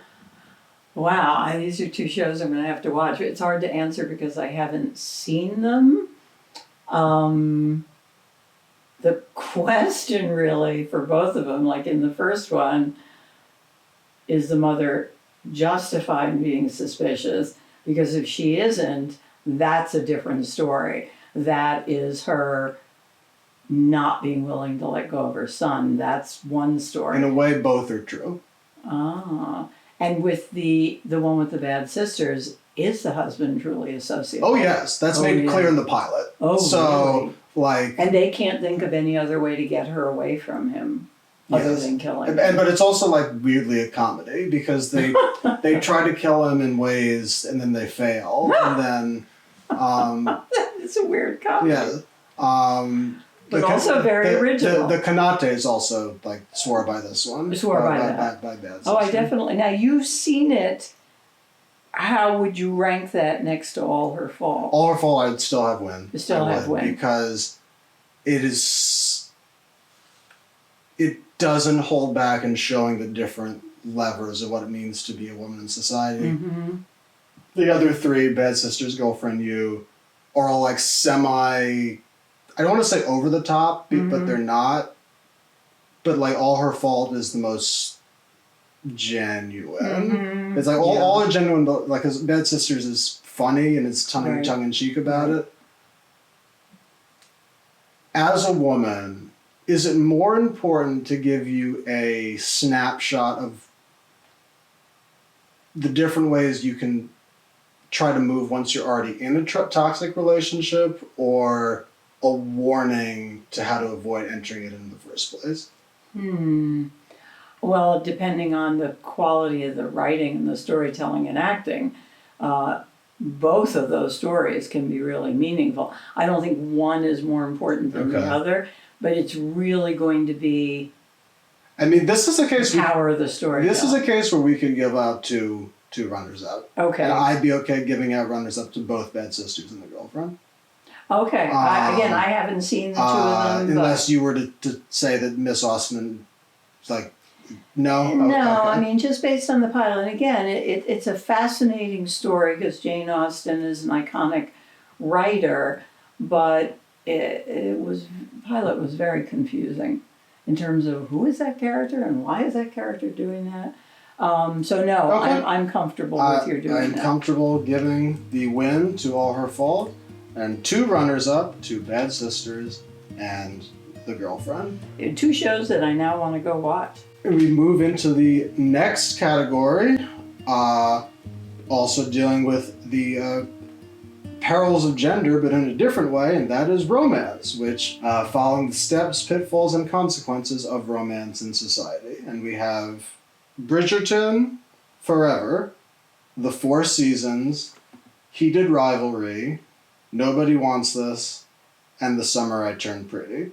And we've only seen one show together on this list. Right. And I haven't even seen all of that. But I don't think either of us would pick it. No, and the one show I've seen all the way through the 4 seasons, which is based on the movie The 4 Seasons, starring Alan Alda and Carol Burnett, which was a wonderful, beloved movie. They expanded into a short, limited series so you can do more with it. It's about these couples who've been friends forever, and one of the couples ends up divorcing, and the man marries a much younger new wife, and the turmoil that throws all these relationships into. It's got Steve Carell, Tina Fey. I like them both very much. The problem I had with it is the original movie is so great and so present in my mind that it just doesn't compare to the original movie. So for someone who hasn't seen the movie, it's a comedy. It's worth seeing. It's got great acting. But for me, it was like, it's not Carol Burnett and Alan Alda. It's just not going to be quite as good. And that's the only one I've seen. We've both seen bits of Nobody Wants This, but it's like, that's like the most, maybe not the most tentpole romance one out right now, but like, I don't know that. I mean, that's the only one that you and I watched together, but I'm not sure I would vote for it if you have these ones. And it's like I can't fully put my finger on why I wouldn't vote for it. I know, me too. But it's like, because there are a lot of things in it that are done really, really well. Yes, there are. And I think it shows the different checkpoints in navigating modern romance. Right. But I don't know, I got a little bored. That like, no, I think like, the characters for me end up having the same argument over and over and over again. Maybe that's why I got bored. And especially as you go into the second season. Okay, which I haven't gotten. And even though this is round 1, we're not looking at like it like show fall off or whatever. That's still present in the first season. Right. Because from like the second episode, there's a very specific problem, which I don't know how well the show does in answering. Yeah. In a definitive way. It's like it's sort of half answered, then they talk about it again. Everything outside of it, I feel like, is done very well. Yeah. But as the winner to the category, not. No. So you've seen Bridgerton and Forever and The Summer I Turned Pretty. And Heated Rivalry was recommended to me by one of my friends, but I have seen the first 3 episodes. All 4 of the other shows, I think, are stronger than Nobody Wants This in different ways. Mm-hmm. Bridgerton is the other tentpole romance show, set in, I think, either early 1800s England, I think. Or late 70s. Or late 70s, like I said, somewhere in there. And it is not, it's like, don't think about the fact whether historical accurate. It's like, it isn't trying to. So like, that's been a criticism that doesn't bother me. But like, it is an anthology, and some of the romances are stronger than others. Even though individual romances, sort of in the same way Pride and Prejudice and Jane Austen books do, uses that time period, or Little Women, like uses that time period to do a snapshot of dealing with romance in today's society. But I wouldn't necessarily put it above Summer I Turned Pretty, which is similar in terms of these characters like coming of age and dealing with romance at the first time. The characters are clearly of means, so I think that's the difference between Summer I Turned Pretty and Forever. The characters are not of means. Okay. And it's like, maybe that is a stronger message. But Summer I Turned Pretty also deals with the similar issues of Bridgerton, but is dealing with them in a way that continues. It doesn't like the season ends and you go to a different romance. It's showing you how romance navigates across years, even in spite of real hardship. That seems more meaningful, just the way you're describing it. And like Heated Rivalry, I would recommend very much so. I would not say it's for everyone. Okay. Heated Rivalry uses a sports metaphor. These two hockey players sort of fall in love, and it goes across years. But like, it is so hypersexual. I would not recommend it to a boomer. Oh, really? Okay. It might, like, it's similar way, like, you wouldn't recommend Poor Things to a boomer, you know? Yeah. You know? Yeah. Whereas, like, as a metaphor for romance, even though they're both stories of young people, it almost, to me, comes down to Forever and Summer I Turned Pretty. Okay. Well, I'm fine with, I didn't see either of those, so I'm fine with you choosing. Like I said, the ones I did see, don't feel strong enough to be winners.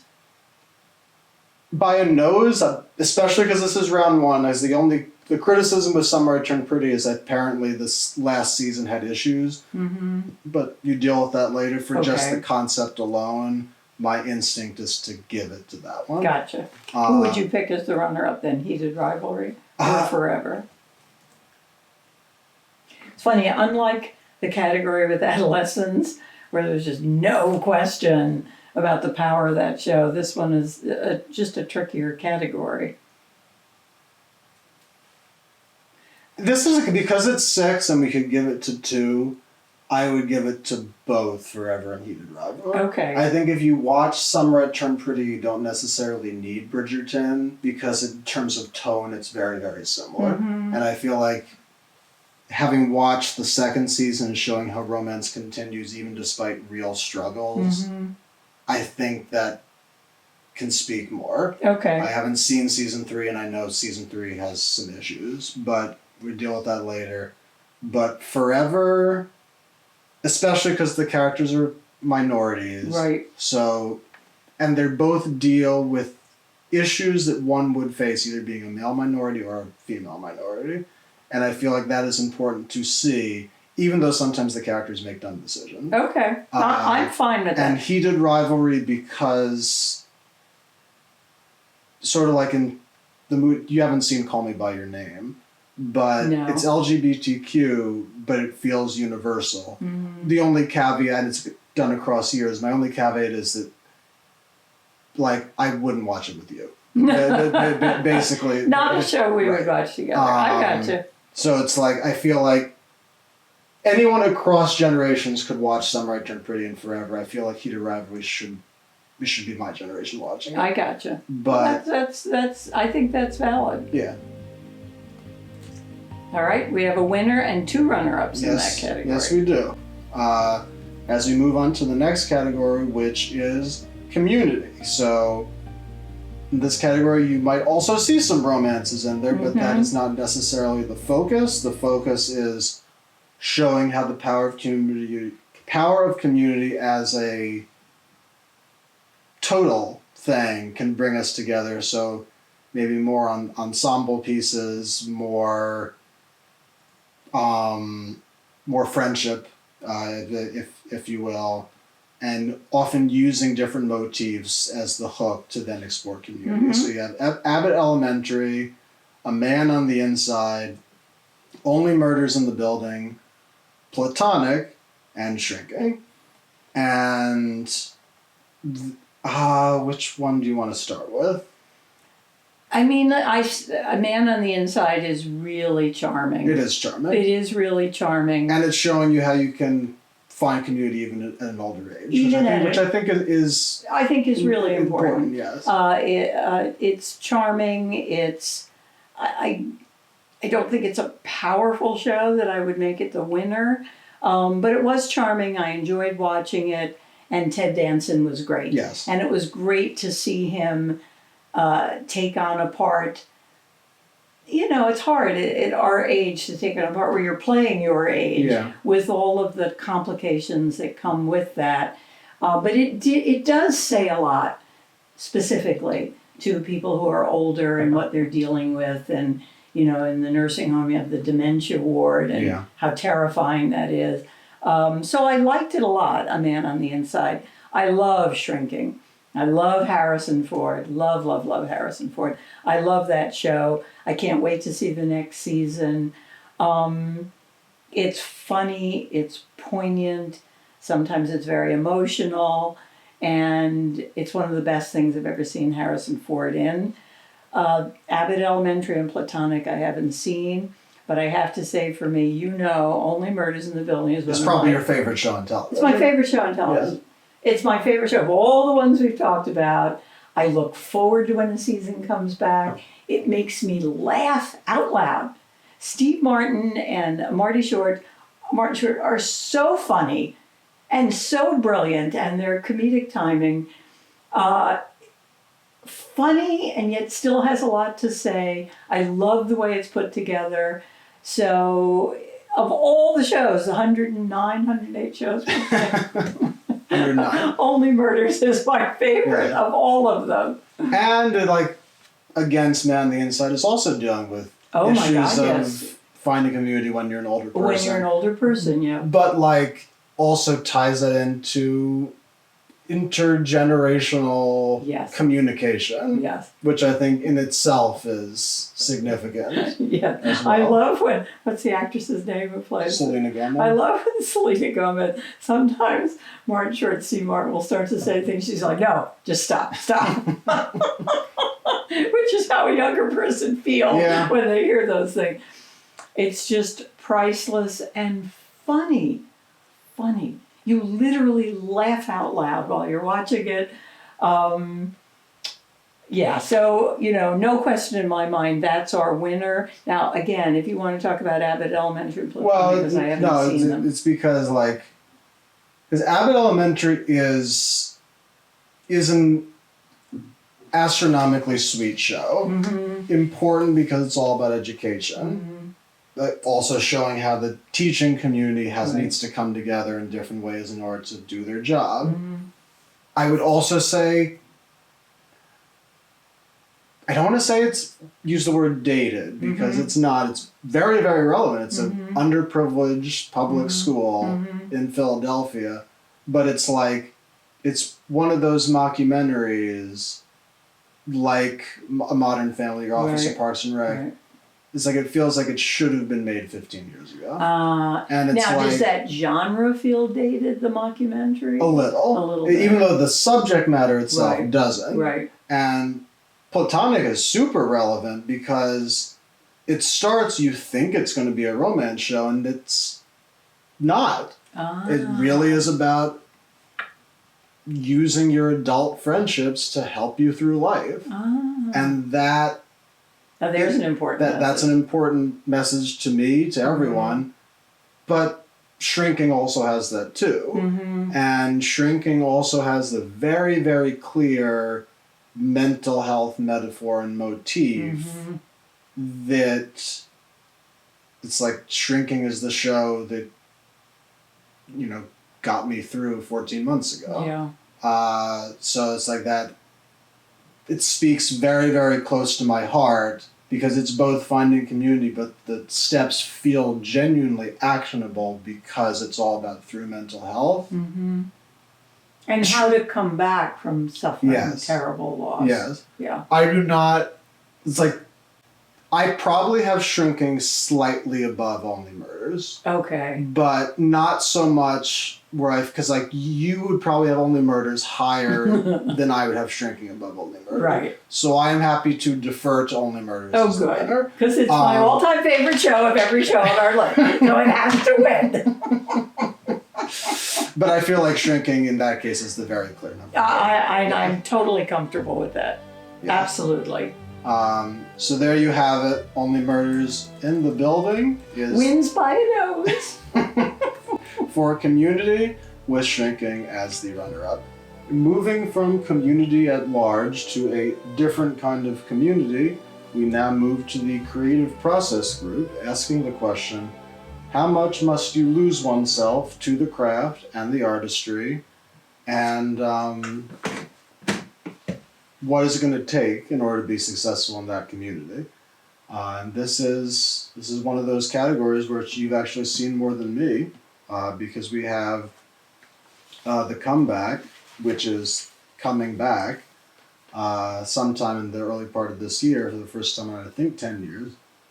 Étoile, Hacks, Mythic Quest, and The Studio. So I guess we'll start with the two shows that we've seen together, which is Hacks and The Studio, and talk to me about those. Well, I'm going to start with Hacks because you've seen all of Hacks. I've only seen about 4 episodes of the first season. And I know it is a great show, and she has won the Emmy every year, Jean Smart. I love her. She's a great actress. I have started the series several times, and I don't get past the 4th episode. I just find the characters annoying. So I have to go back with it. I have to stick with it. You have told me it gets better. It does after about, I think, episode 6 of season 1. You begin to see the heart of the characters and their struggle, the different generational struggles, especially female generational struggles of trying to succeed in the entertainment industry across different seasons. And the show does evolve. Like, this isn't the same premise every season. Okay. Which I think does keep it fresh. I know you have, like, the similar issue that you had with Miss Maisel, that you didn't find her funny, but that is the point. She's not supposed to be that funny in the beginning. That's why she needs work. Yes, and that, I mean, I love the show Maisel, but my issue with that is she was supposed to be really funny, and most of the time her routines were not that funny. And I have found the same thing with Hacks. So Hacks has been harder for me to connect to, even though I should connect to. She's a woman of my age generation. The fact that she's struggling in the entertainment industry is really socially relevant for me. I have to give it another try. It's hard for me to rate it because I've started it a couple times and I don't get past the 4th episode. The Studio I found to be hysterical. Hysterical. It sends up the entertainment industry in a really clever way, but also has a heart about the love of movies. That is true. Which I find very socially relevant today, with the danger of the disappearance of theatrical releases, the battle over who's going to purchase Warner, the streaming giant Netflix or Paramount. Both of them are not devoted to theatrical releases, Netflix less. So while it's absurd and ridiculous but funny, but that heart and the love of the movies, and just how difficult the process is, from the executive on down to the key grip, just how difficult a process it is. So the Studio, I did and you love. adored seeing Bryan Cranston in his underwear again. Again, Bryan Cranston cannot be in a show unless he's standing there in his underwear. The man is the bravest actor I've ever seen, and that scene, I don't want to give anything away because it's later in the season, but oh my God, cracks me up every time. He's just the most fearless actor imaginable. But it's interesting you say about the heart, because like I watched it the second time with you, because my one drawback, the first time I watched it, which was over last summer, in preparation for the Emmys was wondering, it's like, it was a biting satire, Yes. but I think I was like so focused on it, I was missing like the heart underneath it. But Yes. watching it with you, I saw way more of that Yes. and felt more emotionally invested. And that's also true with the show I've seen on here, Mythic Quest, which is about the trials and tribulations of working in the video game industry. Which there are many. Which there are many. And has a very, very big heart. And making you care for the characters very, very immediately. But, like, I would say the studio has a little bit more biting commentary on the sort of absurdity of working in the industry. Yes. Mythic Quest is almost like The Office or Parks and Rec, but in a video game company. It's like, it's a very welcoming palate cleanser for someone who's tried to work in the industry.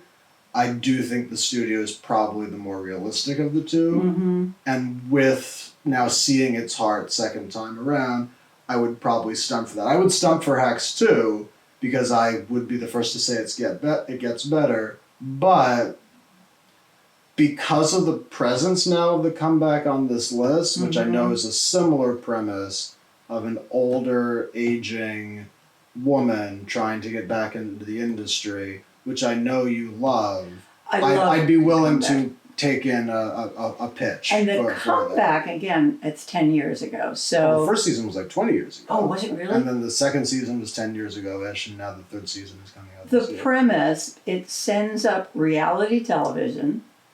This is an aging star who's making a comeback, and they come up with the idea to make a reality television show out of her comeback.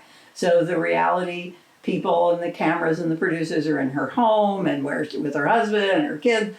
And it satirizes both reality television, the difficulties of being a woman in this industry and becoming older.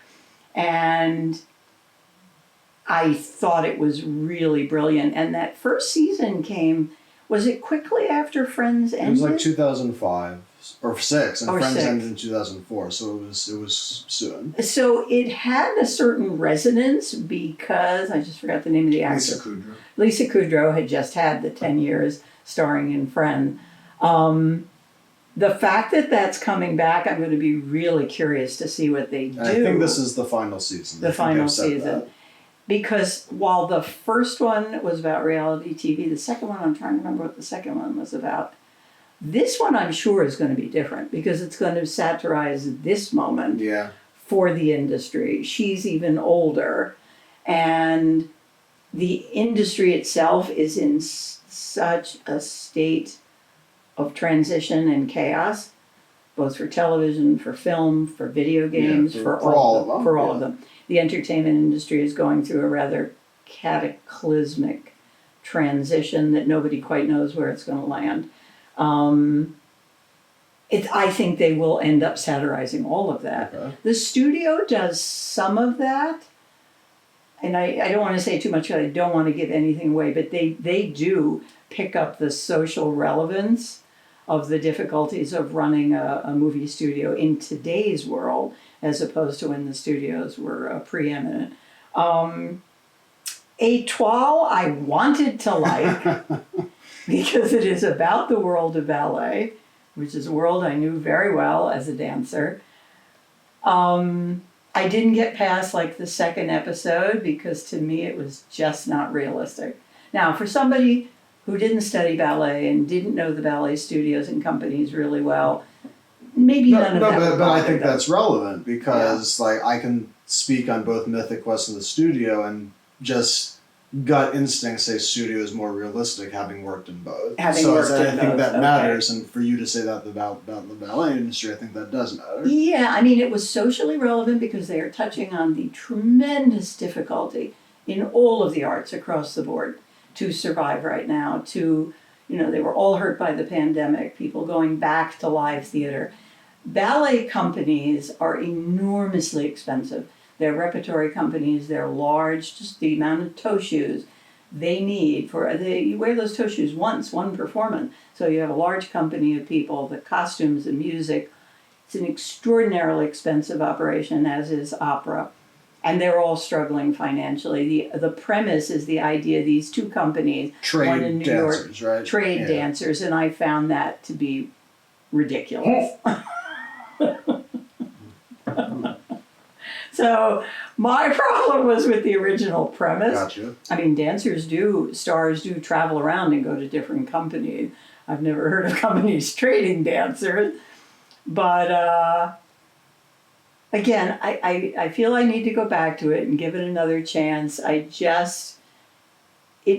For me, it did not capture that world in a realistic way that spoke to me, so I didn't go too much further with it. In terms of the creative process, the dance process, the struggle for a dancer as they're getting older, the dance career is very shorter than an actor. Yeah. Sure, it's very short. So I'm going to give it another try. But it didn't speak to me. It feels like you would probably give the win here to the comeback. Feels like you're. It's very hard for me because I really loved the studio. If I hadn't watched the studio, I think I would have given it to the comeback. Bryan Cranston in his underwear. I'm sorry, it's just it's a game changer. It's hard to evaluate the comeback because it's 10 years ago, and we'll have to see what they're doing now. I see. But in terms of social relevance, right now, one other reason for a vote for the studio, the question you posted here, how much must you lose oneself to the craft? The studio really explores that and explores it from the executive point of view, maintaining your ethics and your humanity in a cutthroat industry. Yes. Where people are replaced as they get older, and at the same time, some of the younger people are not taken seriously, and how you hold on to your ethics, your humanity, yourself, and survive in an industry this competitive. They do explore that as well. It's a difficult needle to thread. Some of the characters don't thread it well. Some of them land on their feet, even though they're ethically dubious. So I think it does explore that question in a comedic way. It's a very funny show. It makes you laugh. It makes you laugh, yes. So, no, I'm fully comfortable giving the studio the win. Amazing. I think, and I'm fine giving the comeback the runner-up. Yes, I would be fine.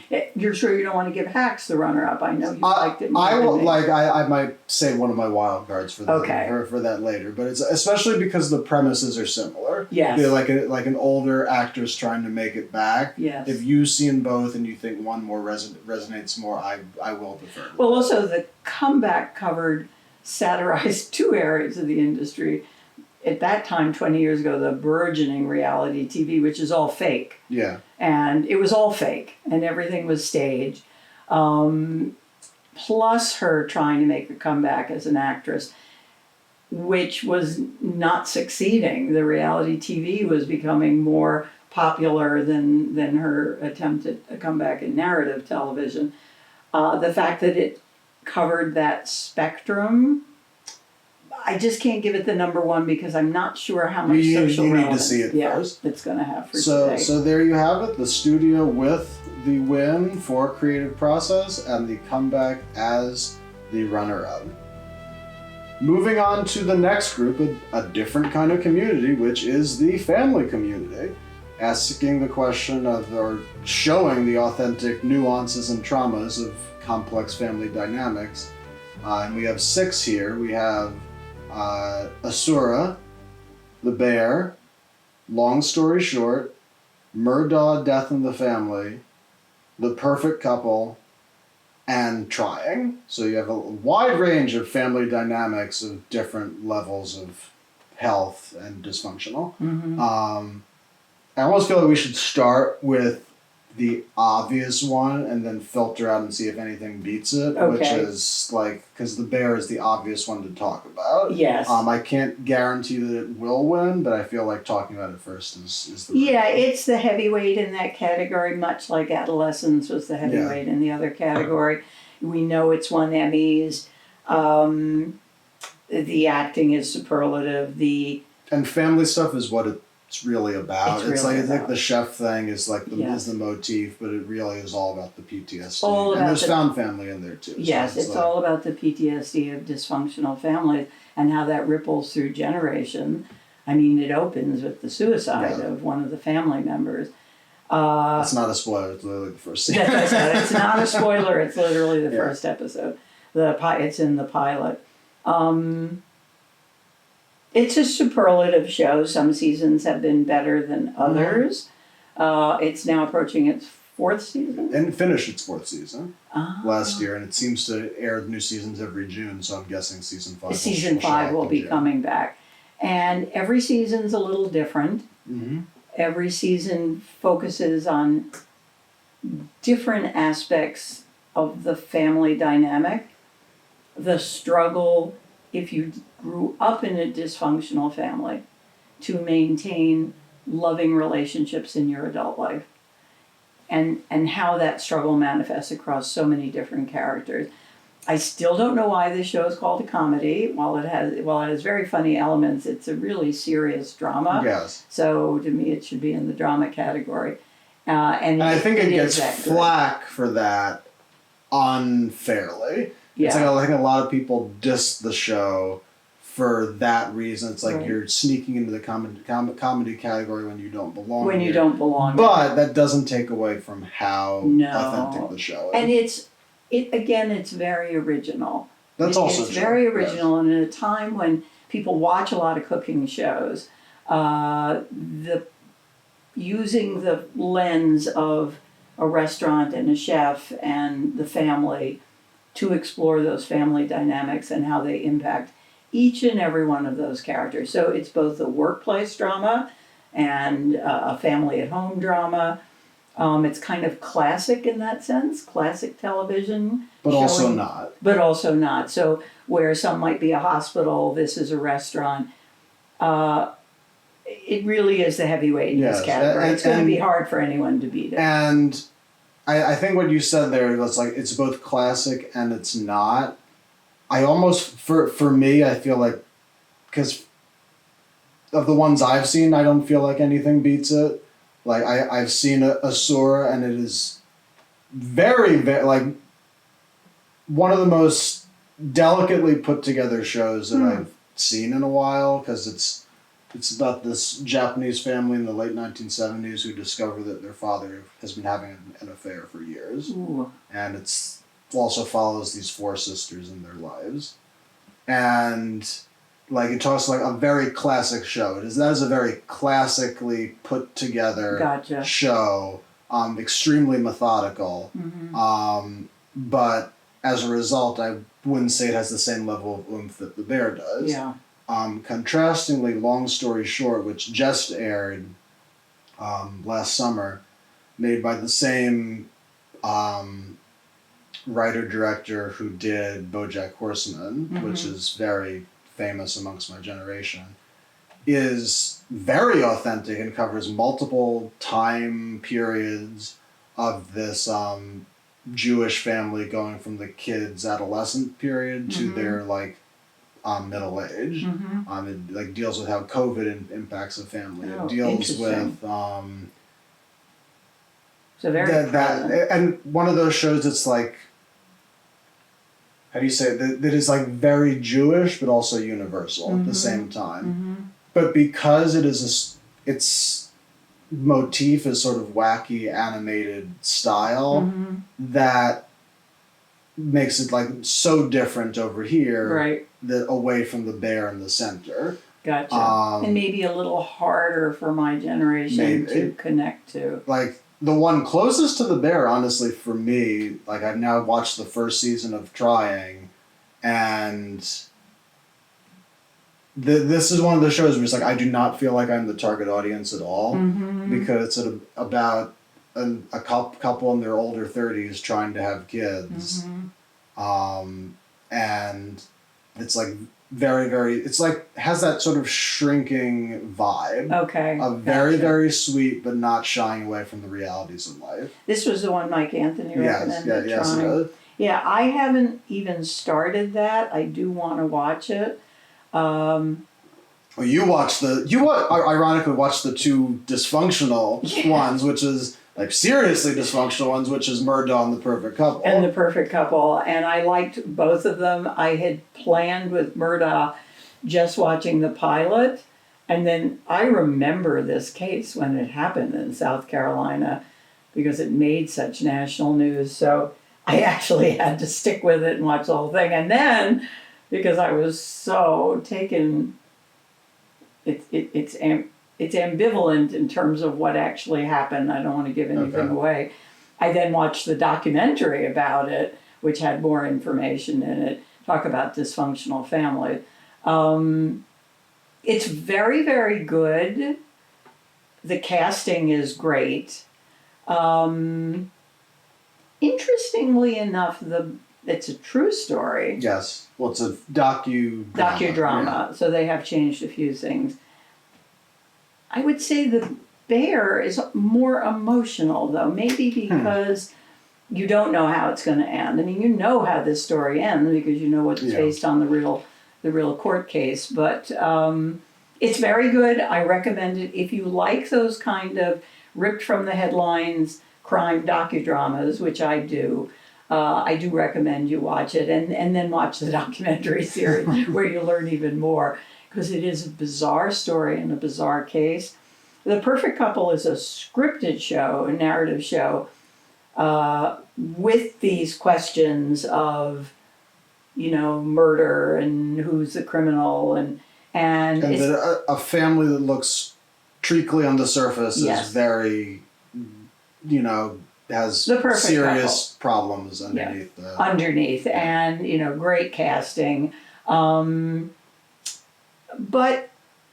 that still doesn't kind of rank up there with now. And the only caution with the bear, because you and I have talked about this, whether my husband Eugene, your father, would want to watch the bear, and because there's a lot in it he would like, but there are episodes of the bear that are so heartbreaking. They're just so heartbreaking, and he can't quite handle the sadness right now. And that's the only cautionary tale. And that is why, I'm comfortable giving the bear the win, but this is one of those categories where we can give two runner-ups. Mm-hmm. I would also be comfortable giving Trying the runner-up, because it's like the bear is the show that is emotional, but sort of leans, hurts you. Yes, yeah. Trying is authentic and emotional, and leans heals you. I love that idea. I love giving Trying the runner-up. Would either Murdaugh or Perfect Couple rank close to enough to the bear, or feel like they say enough about family to warrant it? No, I think the bear is, again, like Adolescent, sort of in a class by itself. The other two are good. The other two are limited series. There isn't another season. Well, no, I take it back. Murdaugh, The Death and Family has 2 seasons. It is 2 seasons. I thought it was just one. I thought it just aired this past fall. Maybe the documentary had 2? No, I can't remember. Yeah. But it, as good as it is, I've seen other crime docudramas like The Staircase that were better. Okay. So no, I'm comfortable with the bear standing alone as the win, and I love the idea of giving Trying, because it's trying. Yeah. It's trying to be uplifting as the runner-up. And doesn't lose anything from it. That's gotcha. My only caveat with those shows. Is it going to be emotional to the point of being unrealistic? No. Right. No. So, okay. That's definitely a show I want to watch. So there you have it. The Bear with the heavyweight win in the family category, and Trying with the runner-up.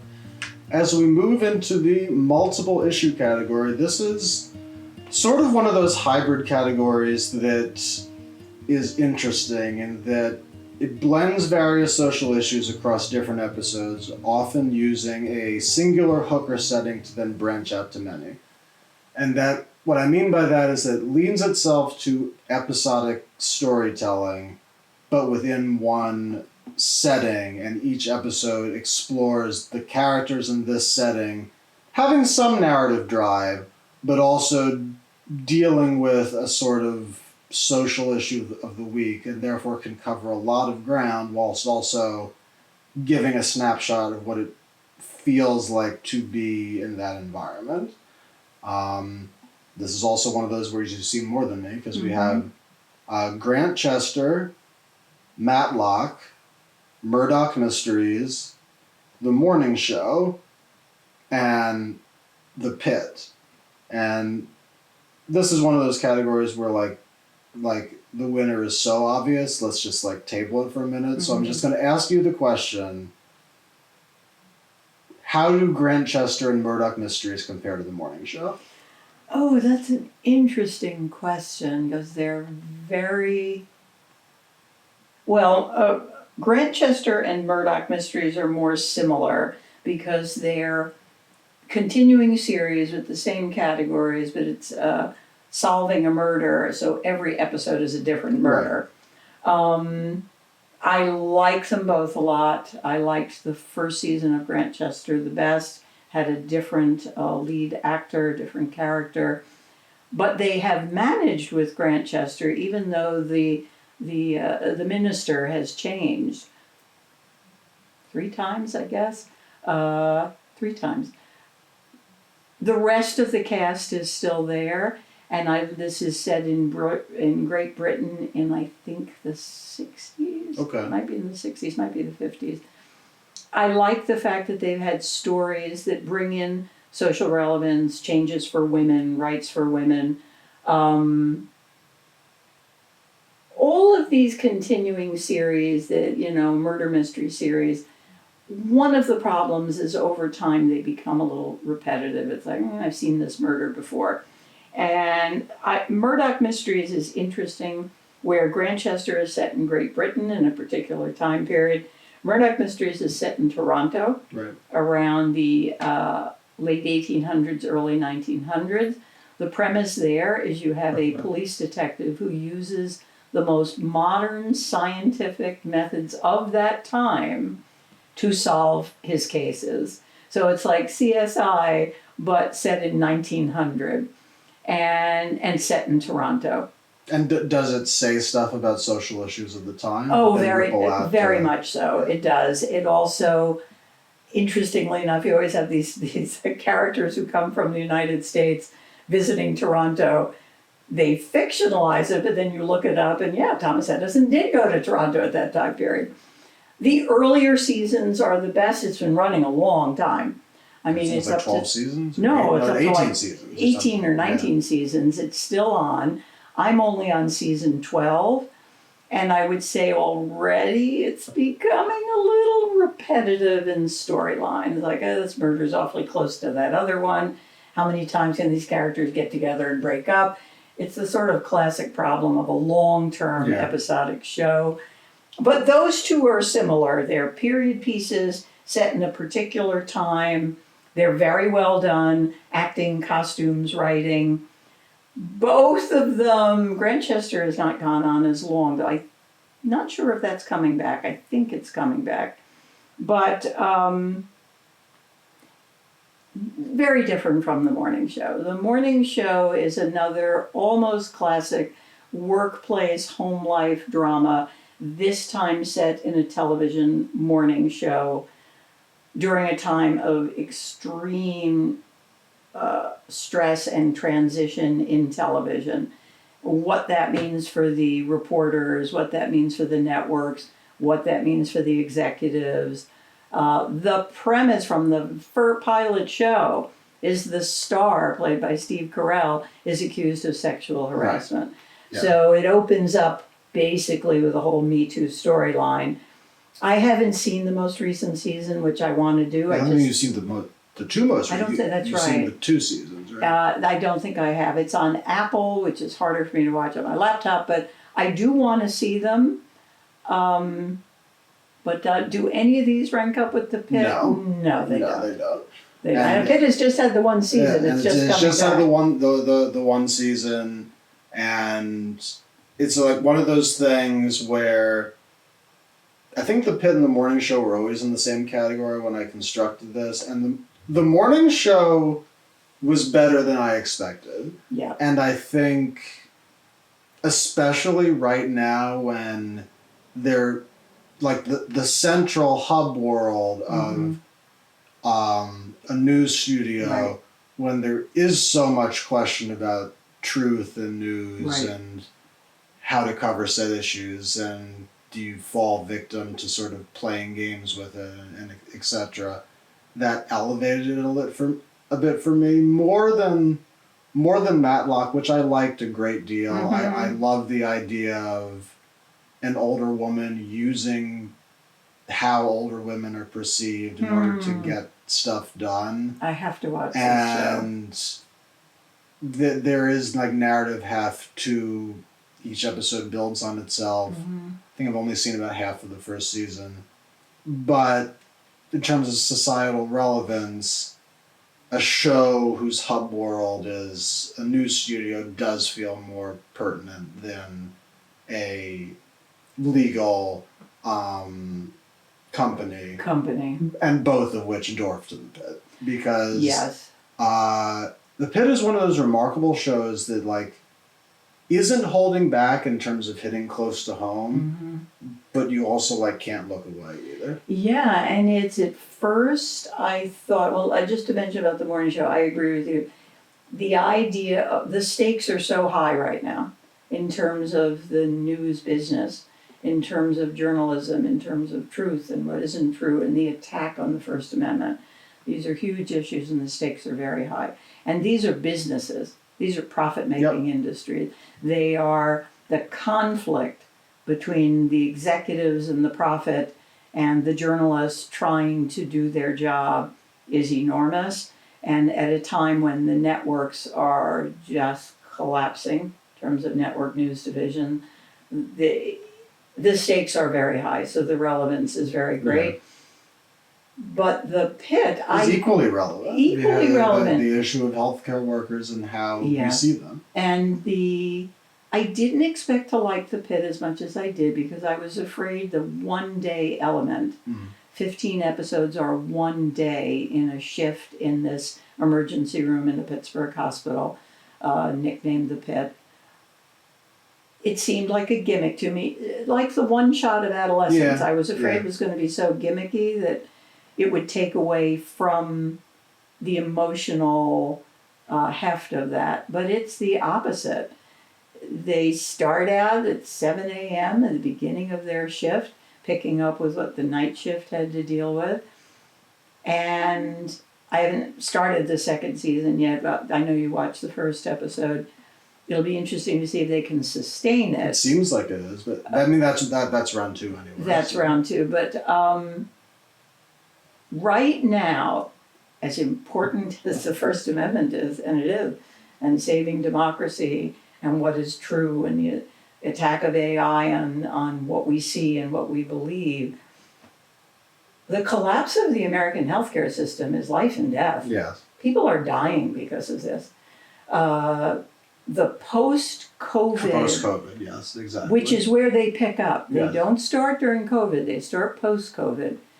And what happened... the main character's mentor died of COVID. Yeah. And the trauma and PTSD of these healthcare workers trying to save lives while hospitals are experiencing such financial shortfalls. And they're struggling with multiple social issues with each patient and trying to navigate how to deal with them whilst also trying to save lives. And it ends up being somewhat uplifting because,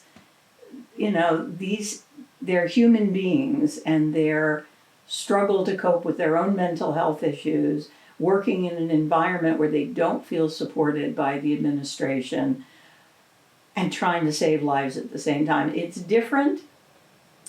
Noah Wyle, who was one of the stars of ER, that in the 90s was set in a very different time period. It had some of the issues in ER, but nothing like where we are today. This feels way more relevant than when... Way more relevant because, the loss of subsidies for the Affordable Care Act, the people...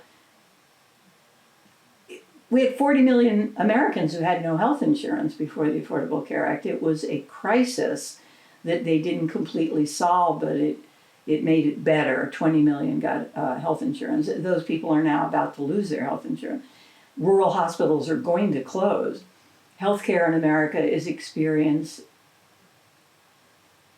a trauma that these frontline workers are trying to contend with. It's like Talk about socially relevant. There's a certain episode, which we won't get into now, but that a certain episode, according to a YouTube video I watched, has narrative archetypal elements reminiscent of Helm's Deep.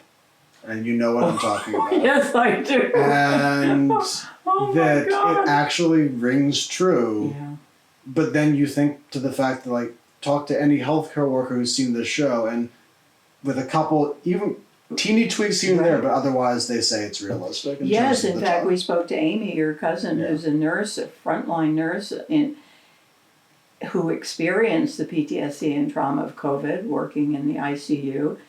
And her only complaint about the show is, you wouldn't do complex surgery in the ER. That is never going to happen. But everything else about it, they don't have enough beds, they don't have enough people, they don't have enough bandages, they don't have enough of everything. And how these people who are dedicated to their Hippocratic oath to save lives, these are not doctors in private practice making a fortune. These are emergency room doctors, from the medical student up to the attending physician. So it's the heavyweight in this category. It's one of those things in which I think both the winner and the runner-up are fairly obvious, but we want to talk about it to be sure. Yes. I'm not sure who the runner-up is. Who do you think? Well, that's why I asked you. Like, do you think Murdoch and Grantchester compare to the morning show? I think that is the lean runner-up. And I would rank it above Matlock, unless you're going to make a pitch for either Grantchester. Yes, again, Grantchester and Murdoch Mysteries are costume dramas set in a particular period. They have social relevance. Particularly Murdoch Mysteries is set, turn of the century Gilded Age, and the income inequality and those issues. But I would say the morning show, in terms of social relevance, probably. Especially just in the last 6 months. Yes, absolutely. So I'm comfortable with that as the runner-up. And there you have it, the pit with the win in this category, and the morning show with the runner-up award. Alrighty, and now we move into the last two categories, which are the two hybrid categories. And those are the shows that are the hardest to place, but the first one, which is hybrid irreverent, are the shows in which you're watching them and you're basically asking yourself as you're watching them, what is this about again? Or is so cheeky that like Seinfeld would be in this category if it was still airing. So like that are high concept, bizarre, cheeky tone, even though some of these shows have very, very deep subject matter, like lingering beneath the surface. So like you would put Curb or Veep here if they were still around, would you? Or maybe not. Veep would probably be in political, but Curb, yes. Yeah. So here we have The Chair Company, Dying for Sex, Has Been Hotel, Legend of Vox Machina and the Mighty Nine, same universe, The Rehearsal, Rick and Morty, and Smiling Friends. And we start with the two that we've each at least seen somewhat, which are The Rehearsal and The Chair Company, which you'll be the first to say are both very bizarre. So bizarre that let me start with The Chair Company. The Chair Company, this guy gets this in the pilot, I'm not giving anything away, he gets a promotion, it's a big promotion, and it's a slightly strange premise. His company is going to open a mall at a time when malls around the world are closing down and they're, vacant properties. His company's opening a mall. He's going to be in charge of it, big promotion.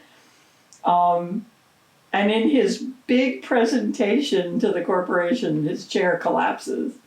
And he is so embarrassed, he becomes obsessed with getting back at the company that made the chair. Yep. And that becomes the focus of the show.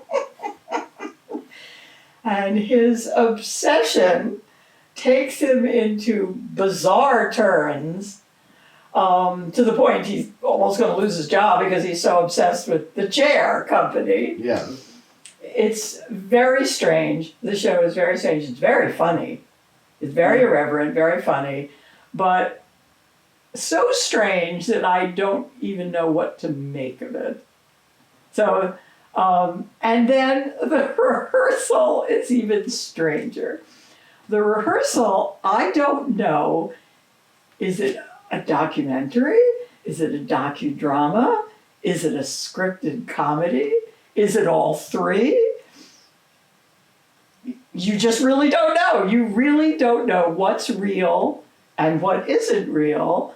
It, again, has a bizarre premise. It takes somebody who has to do something or have a conversation with someone that's going to be difficult for them, and then this guy rehearses it with you. And he creates elaborate sets and hires actors and scripts, all to help you rehearse what is going to be this very difficult thing.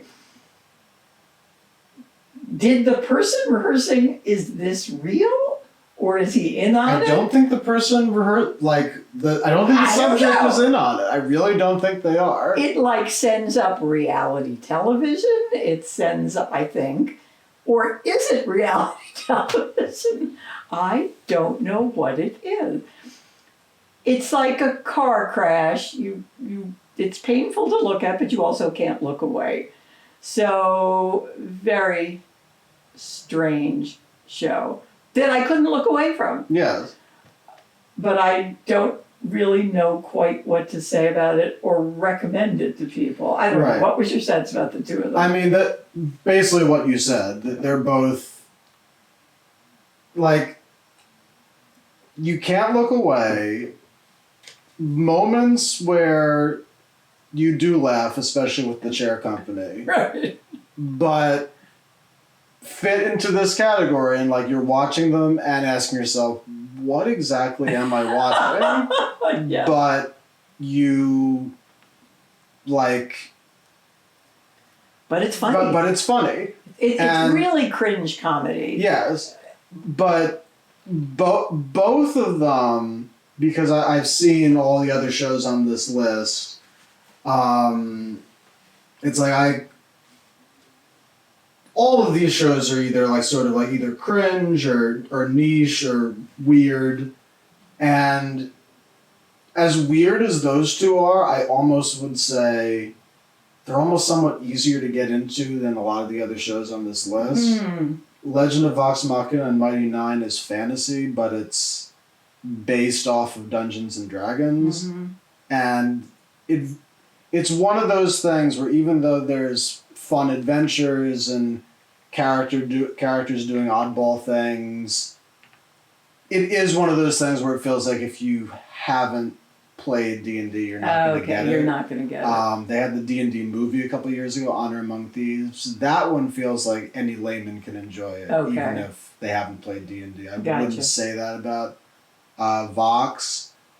Smiling Friends is super weird. It's about these little emoji characters who basically work at this company to try to make random stick figures smile, and they do really increasingly wacky things. What? Of oddball things, and it's funny, but I wouldn't say it's a show you would watch if you're high. But there is more in terms of deeper subject matter lingering. The rehearsal does ask, is this ethical? Of what's is it going ethical? on? Yeah, and it does ask that question a couple of times. And the chair company does ask, is there lingering sort of random corporate corruption beneath here? And asking is this guy going to ruin his family? That's right. Is his obsession, and that question of ethics, this is where the rehearsal really poses questions that people are not asking enough about reality television. They're just not. They are equating reality television with documentaries. They are not. Reality television, much of it is staged. You see that in The Comeback. You really see this in the rehearsal. Yes. And that question of the real people who they're pretending to meet with or interview with, to get information to help this guy rehearse, they don't know that it's fake and you're filming them. Yes. Now that goes back to a very old television show called Candid Camera, which was very funny at the time. The host was Alan Funt, and they would stage these things and make people look ridiculous because they didn't know it was staged. But was it ethical? Right. So, you have a $10 bill on the ground and everybody walks past, pick it down, then a wire moves it. Right. And that's why, because in many ways, I wouldn't say the heavyweight, but the most well-known show in this category is Rick and Morty. Yes, which I don't know. It's the show that probably the vast majority of people have seen. Yeah. And that is the lingering through line across the entire show, episodic and crazy sci-fi concepts, but asking, like, what is the line of ethics if you have a portal gun and can hop different realities? And basically pushes that concept as far as it can. But the rehearsal also asks that question. Yes. Of what is the line of ethics as you're being, how weird can you get whilst also staying within that line? Right. And again, I love Rick and Morty. It makes me laugh. I've stayed with it even across 8 seasons. By a nose, I would give rehearsal a teeny bit above that because it's ethics within that sort of reality stage. It's like you're helping someone, but are you really? There feels like there is more of a punch to that question. Whereas I remember on the focus group, the people who watch Rick and Morty were basically saying we watch it to laugh. Right. Not really to like think about stuff. Not meant to think about stuff. Now, Has Been Hotel, we haven't seen. We haven't seen. That was Sweb's recommendation. I need to see more of it. It's super weird. Oh, is it? In the first couple of episodes, it would be hard pressed to recommend to someone not within my generation. Gotcha. But if we're talking about a future round C of shows that we want to watch more of to see, that would be one of them, because it also feels like it has like a sort of Good Place kind of vibe about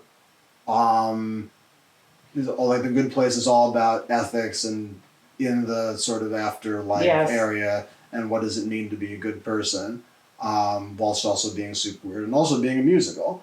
It's a musical. Yes. Has Been Hotel. Yeah. But for me, even Chair Company and Rehearsal, none of these shows really pair to Dying for Sex. Dying for Sex conceptually should not work because it's a show that carries that high concept, cheeky, irreverent tone as if you're watching Seinfeld, whilst also exploring a character who has been sexually traumatized, seeking liberation whilst dealing with stage 4 cancer. That's a concept. And it is a comedy. And it's a comedy. Yes. And it works. And it works. It has zero business to work. It's like in all of these shows, it's like, does it work with the weird tone? Right. And all of these shows, I would say yes, but with Dying for Sex, I would say yes and, because it makes you think about like sexual health, women's rights, and death, whilst also having Seinfeld-esque laughter in it. Wow. And that's quite a heavyweight. Filters that message through itself. And like stage 4 cancer, you kind of know how it's going to end. Right. It does not shy away from that. Whilst in terms of originality, it might be the most unique show in this. Wow! Even though I haven't seen it, I'm comfortable with you picking that one as the winner. And who would you give runner-up to? Runner-up probably is between Chair Company, Rehearsal, and Rick and Morty. I probably would lean Rehearsal because, like Chair Company is so close to shows that you've seen before. Yes. Like a sort of mystery element and family drama, but is also super weird about it. And I can Right. see a scenario where like someone that might turn someone off and they would just watch a show they're more familiar with. That's true. Whereas Rehearsal is nothing you've ever seen before. And like you said, you couldn't look away. Couldn't look And away. I feel like if you get people to watch that, they'll keep watching it because they can't look away. Right. And it is asking these very real questions. Very real questions in a very funny way that's deadpan. It's not, you know, they're not laughing, the people in the show, but it's so preposterous that you can't help but laugh, especially when they recreate these locations down to the tiniest little detail. Exactly. And I'm watching it, I'm like, what is the budget this guy has for this? Just to help this man figure out how to tell this woman something that's embarrassing? Yeah. What? Yeah. And apparently season 2 is even like wackier. Even I haven't wackier. watched Okay, it, so I'm comfortable yeah. with that. Dying for Sex is the win. Rehearsal Rehearsal is is the the runner-up. runner-up. And now we move into the final category, which is the hybrid emotional category. And this is in many ways, the shows that are about everything. Mm-hmm. This is where Game of Thrones would be if it was still around. Still on. In which it is basically trying to tackle a large array of serious subject matter within its central concept, heavy premises, deconstructed fantasy. The question with these, does it spread itself so thin that it ends up barely being about anything whilst trying to be about everything? Mm-hmm. But the shows that do this right, like a Game of Thrones, if the show does it right in this category, these are the shows that in many ways could like end up like running the field with the whole thing. And that is Arcane, Foundation, House of the Dragon, Last Samurai Standing, Squid Game, The Witcher, and the Yellowstone universe. Right. Yellowstone, 1883, 1923. And there's 3 here that we've each seen. So I guess you've seen the first 3 episodes of Arcane, you've seen House of the Dragon, and you've seen bits of the Yellowstone universe. So and I saw the whole first season in 1923. Yeah. So how would you? Well, there's no Game of Thrones here, I will say. Even with their botched finale, it still was a show that was exceptional television. I was surprised. I liked Arcane. That's the animated one, right? Because it's not usually my... With the 2 sisters. With the 2 sisters, yeah. yes. It's not usually my medium that I take to. I find the facial expressions of the characters limited compared to what they can do, what actors can do. You look at the difference between Pedro Pascal in The Last of Us and these characters in Arcane, it's just the limitations of animation. Now animation can do other things because this story has a lot of fantastical elements that would have been harder in a live action. I liked it more than I thought I would. The story of, again, the divisions in society between those who have and those who don't. The story of these 2 sisters, the struggle for equality, marginalized communities. And it surprised me. It went to places I didn't expect. Being animated, I didn't expect it to be so hard-hitting in some of the plot points. So it surprised me, especially the end of I think I saw 3 episodes of the way that episode 3 ends. Hard for me, though, to put it ahead of House of the Dragon, only because of the limitation of the animation for me. Whereas House of the Dragon, again, not as good as Game of Thrones. It's a prequel to Game of Thrones by a lot of years. Like 200 years? Something like that. Something like that. 270? I don't know. Before Jon Snow. There are more dragons. I mean, we have heard a lot about this time period, especially if you read the books, when the Targaryens ruled and the dragons were prevalent. We've heard about it, and now we get to see it. And it's a civil war between the Targaryens and their dragon. Is it as good as Game of Thrones? I don't think so. It's in there within like the medium seasons. Yes, That's yes, I would say. what it is. But it surprises you a lot. It goes places you don't expect.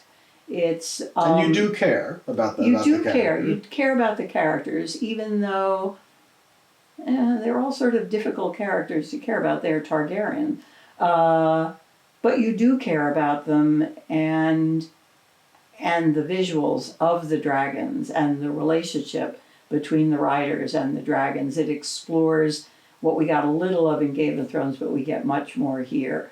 So, as much as I liked Arcane, and I did more than I thought I would, and I recommend it. You know, my age group maybe isn't going to watch an animated show, but if you like fantasy, Arcane has a lot of interesting fantasy but realistic elements, particularly between these two sisters, with a female protagonist. Mm-hmm. So, you know, try it out. I think you'll like it.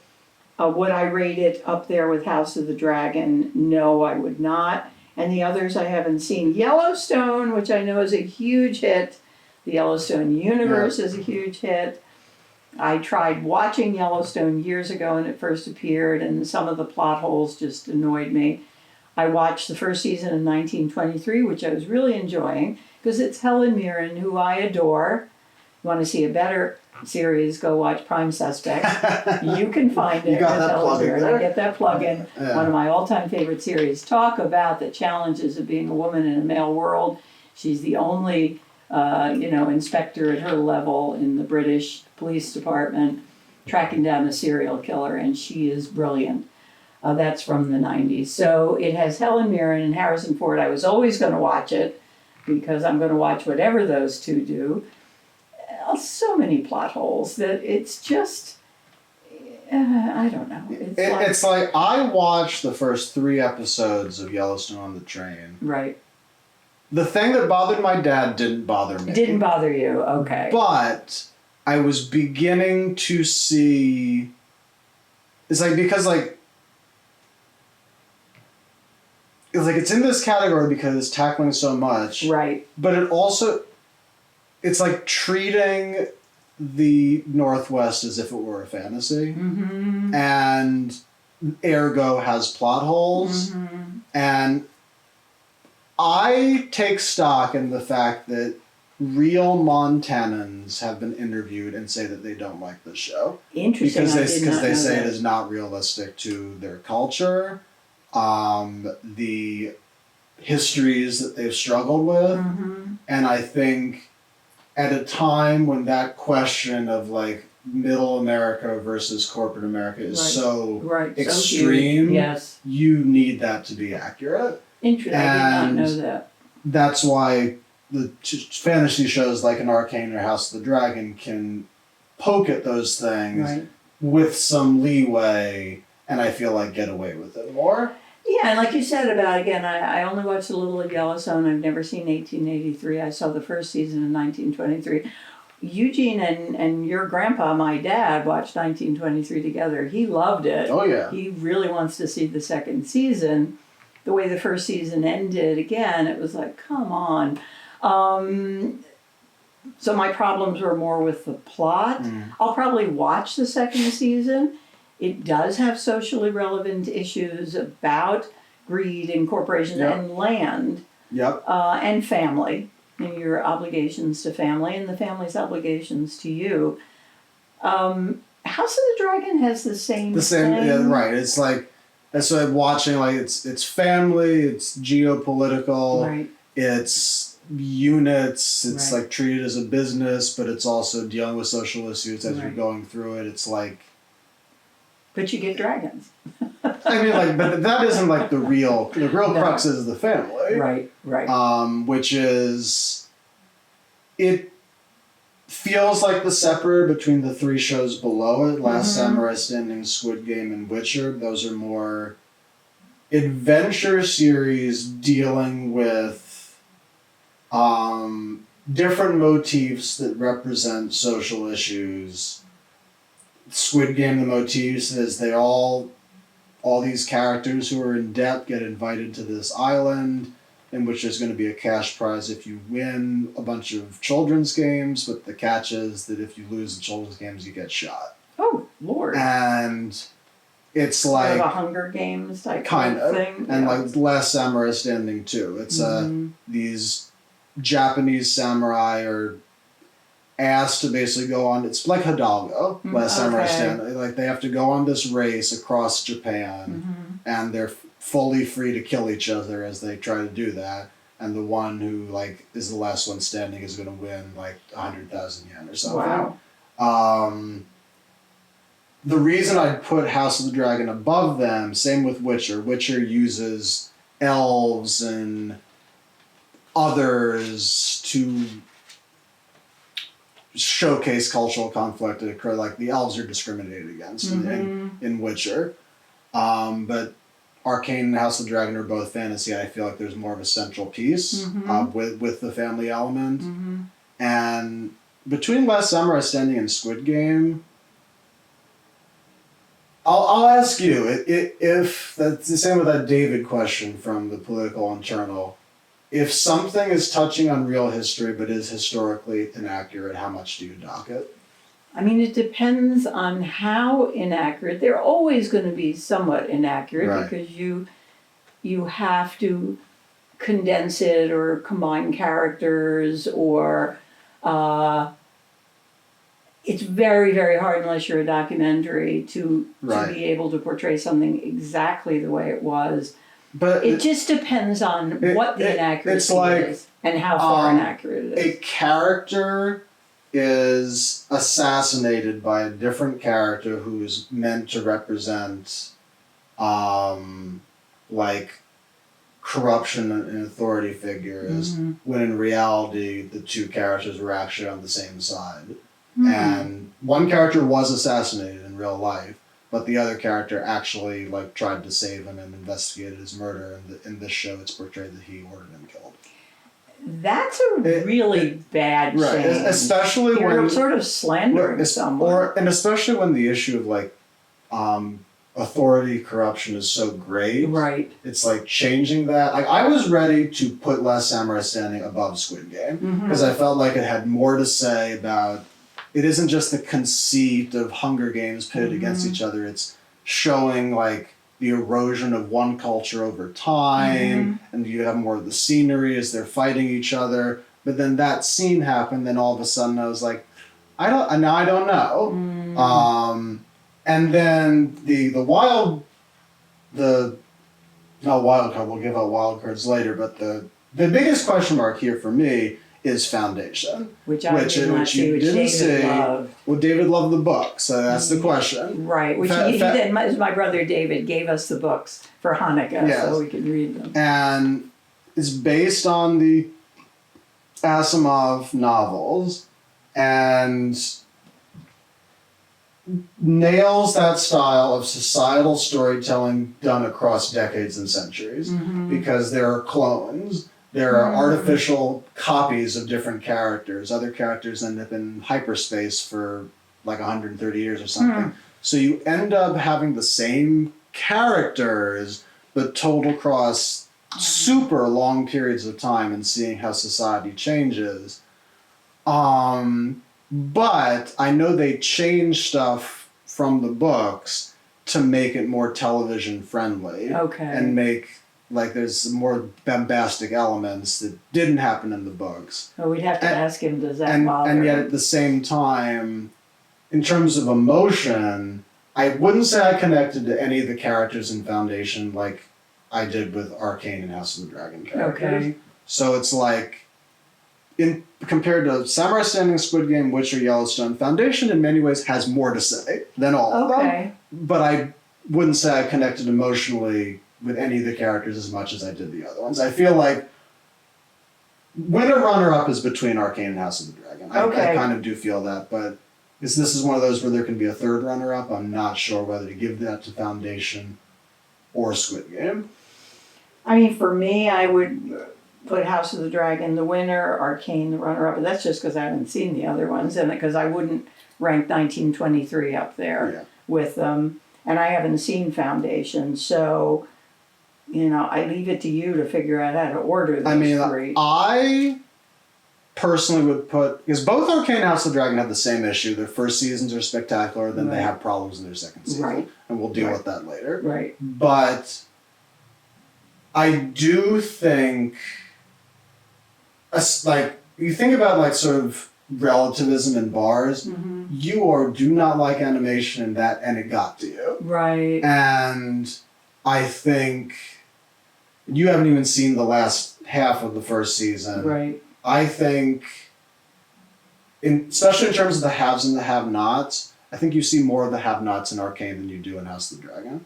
Oh, and definitely. And I think for that reason and the fact that it didn't lose you, I would give the win to Arcane and House of the Dragon runner-up. I'm fine with that. Yeah. I would be fine with that. And then I think by a nose, I'd give the other runner-up to Squid Game because I feel like...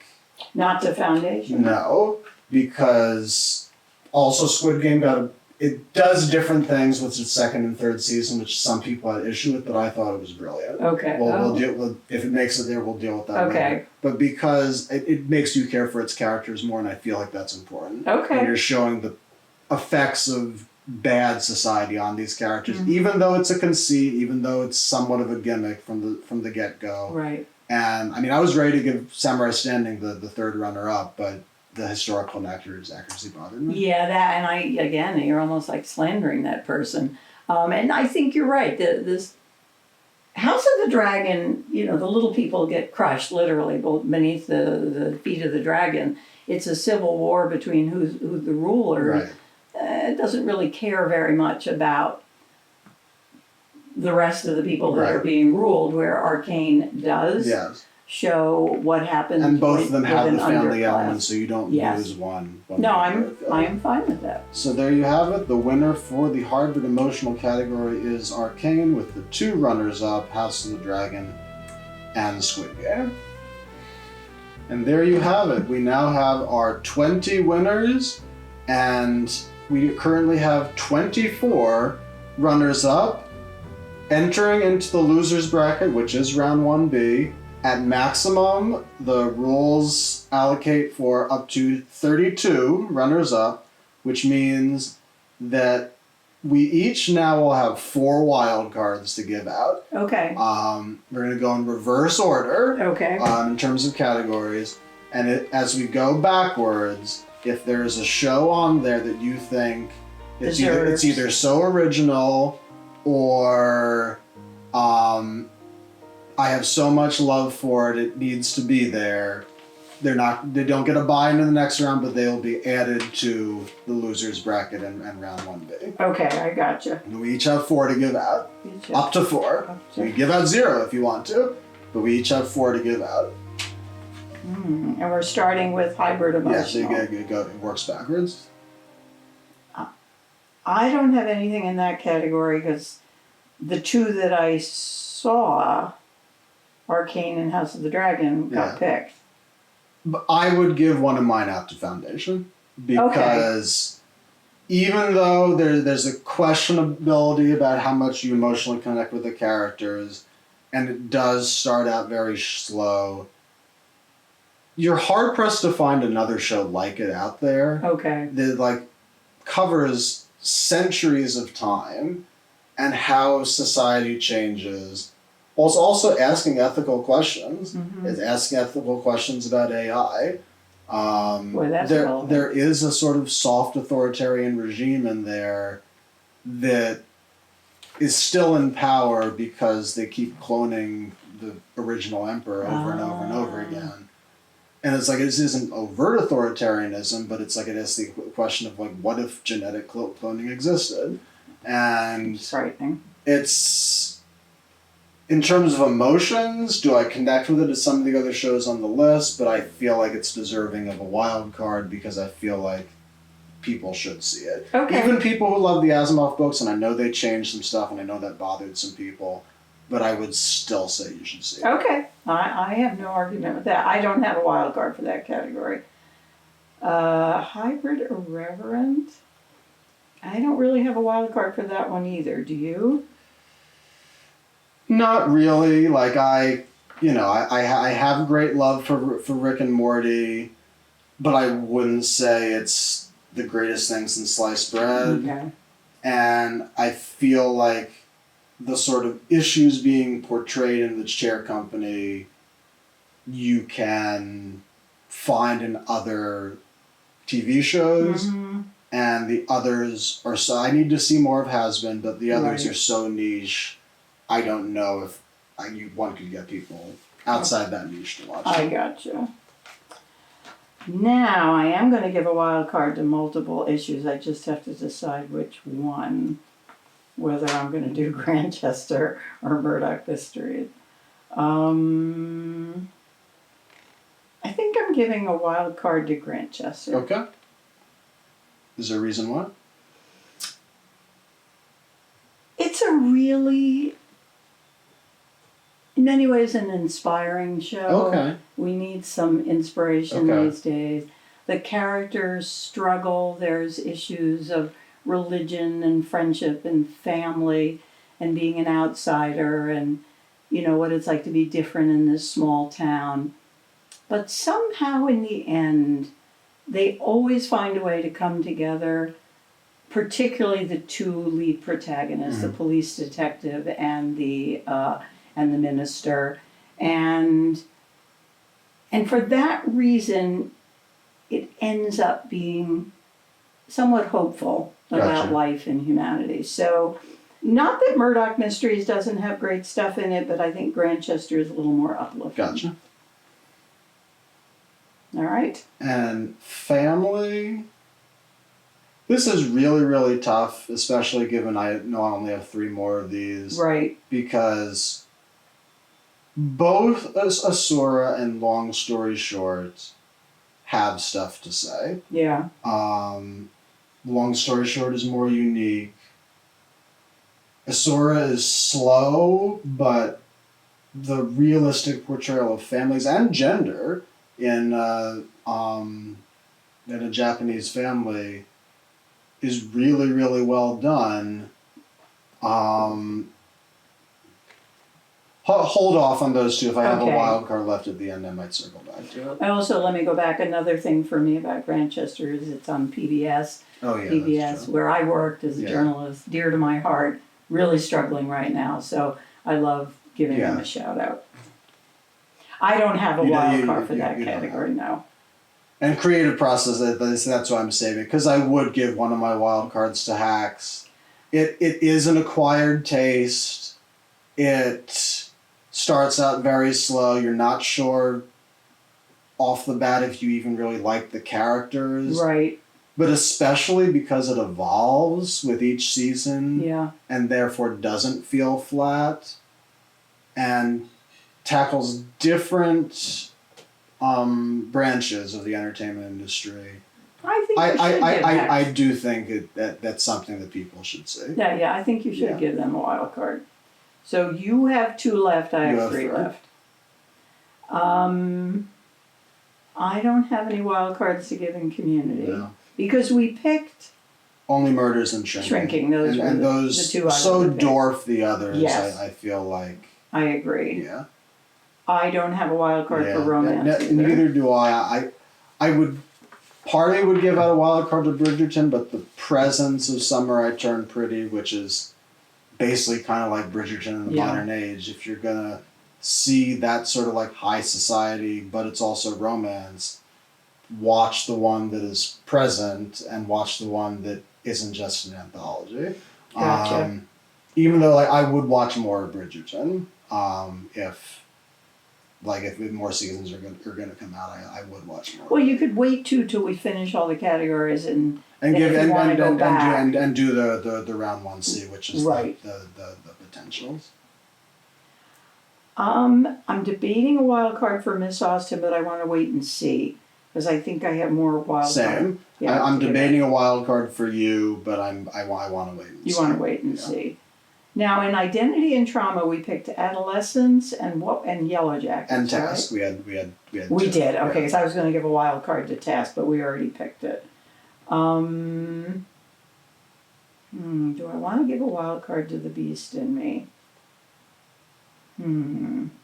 I have to think about that. Okay. I will come back. So We'll revisit that. same. I'll wait and come back and see if I might give out one to Dexter, but it is an inconsistent show, so it was my first love, and I'm aware of that, and I'm very happy that both the sequel and the prequel sort of like landed, but I have an instinct that if I have two left, there are better ones out there. Gotcha. So, I'll wait on that as well. I don't have one to give an identity of coming in age. It's like, again, like, watch Wednesday.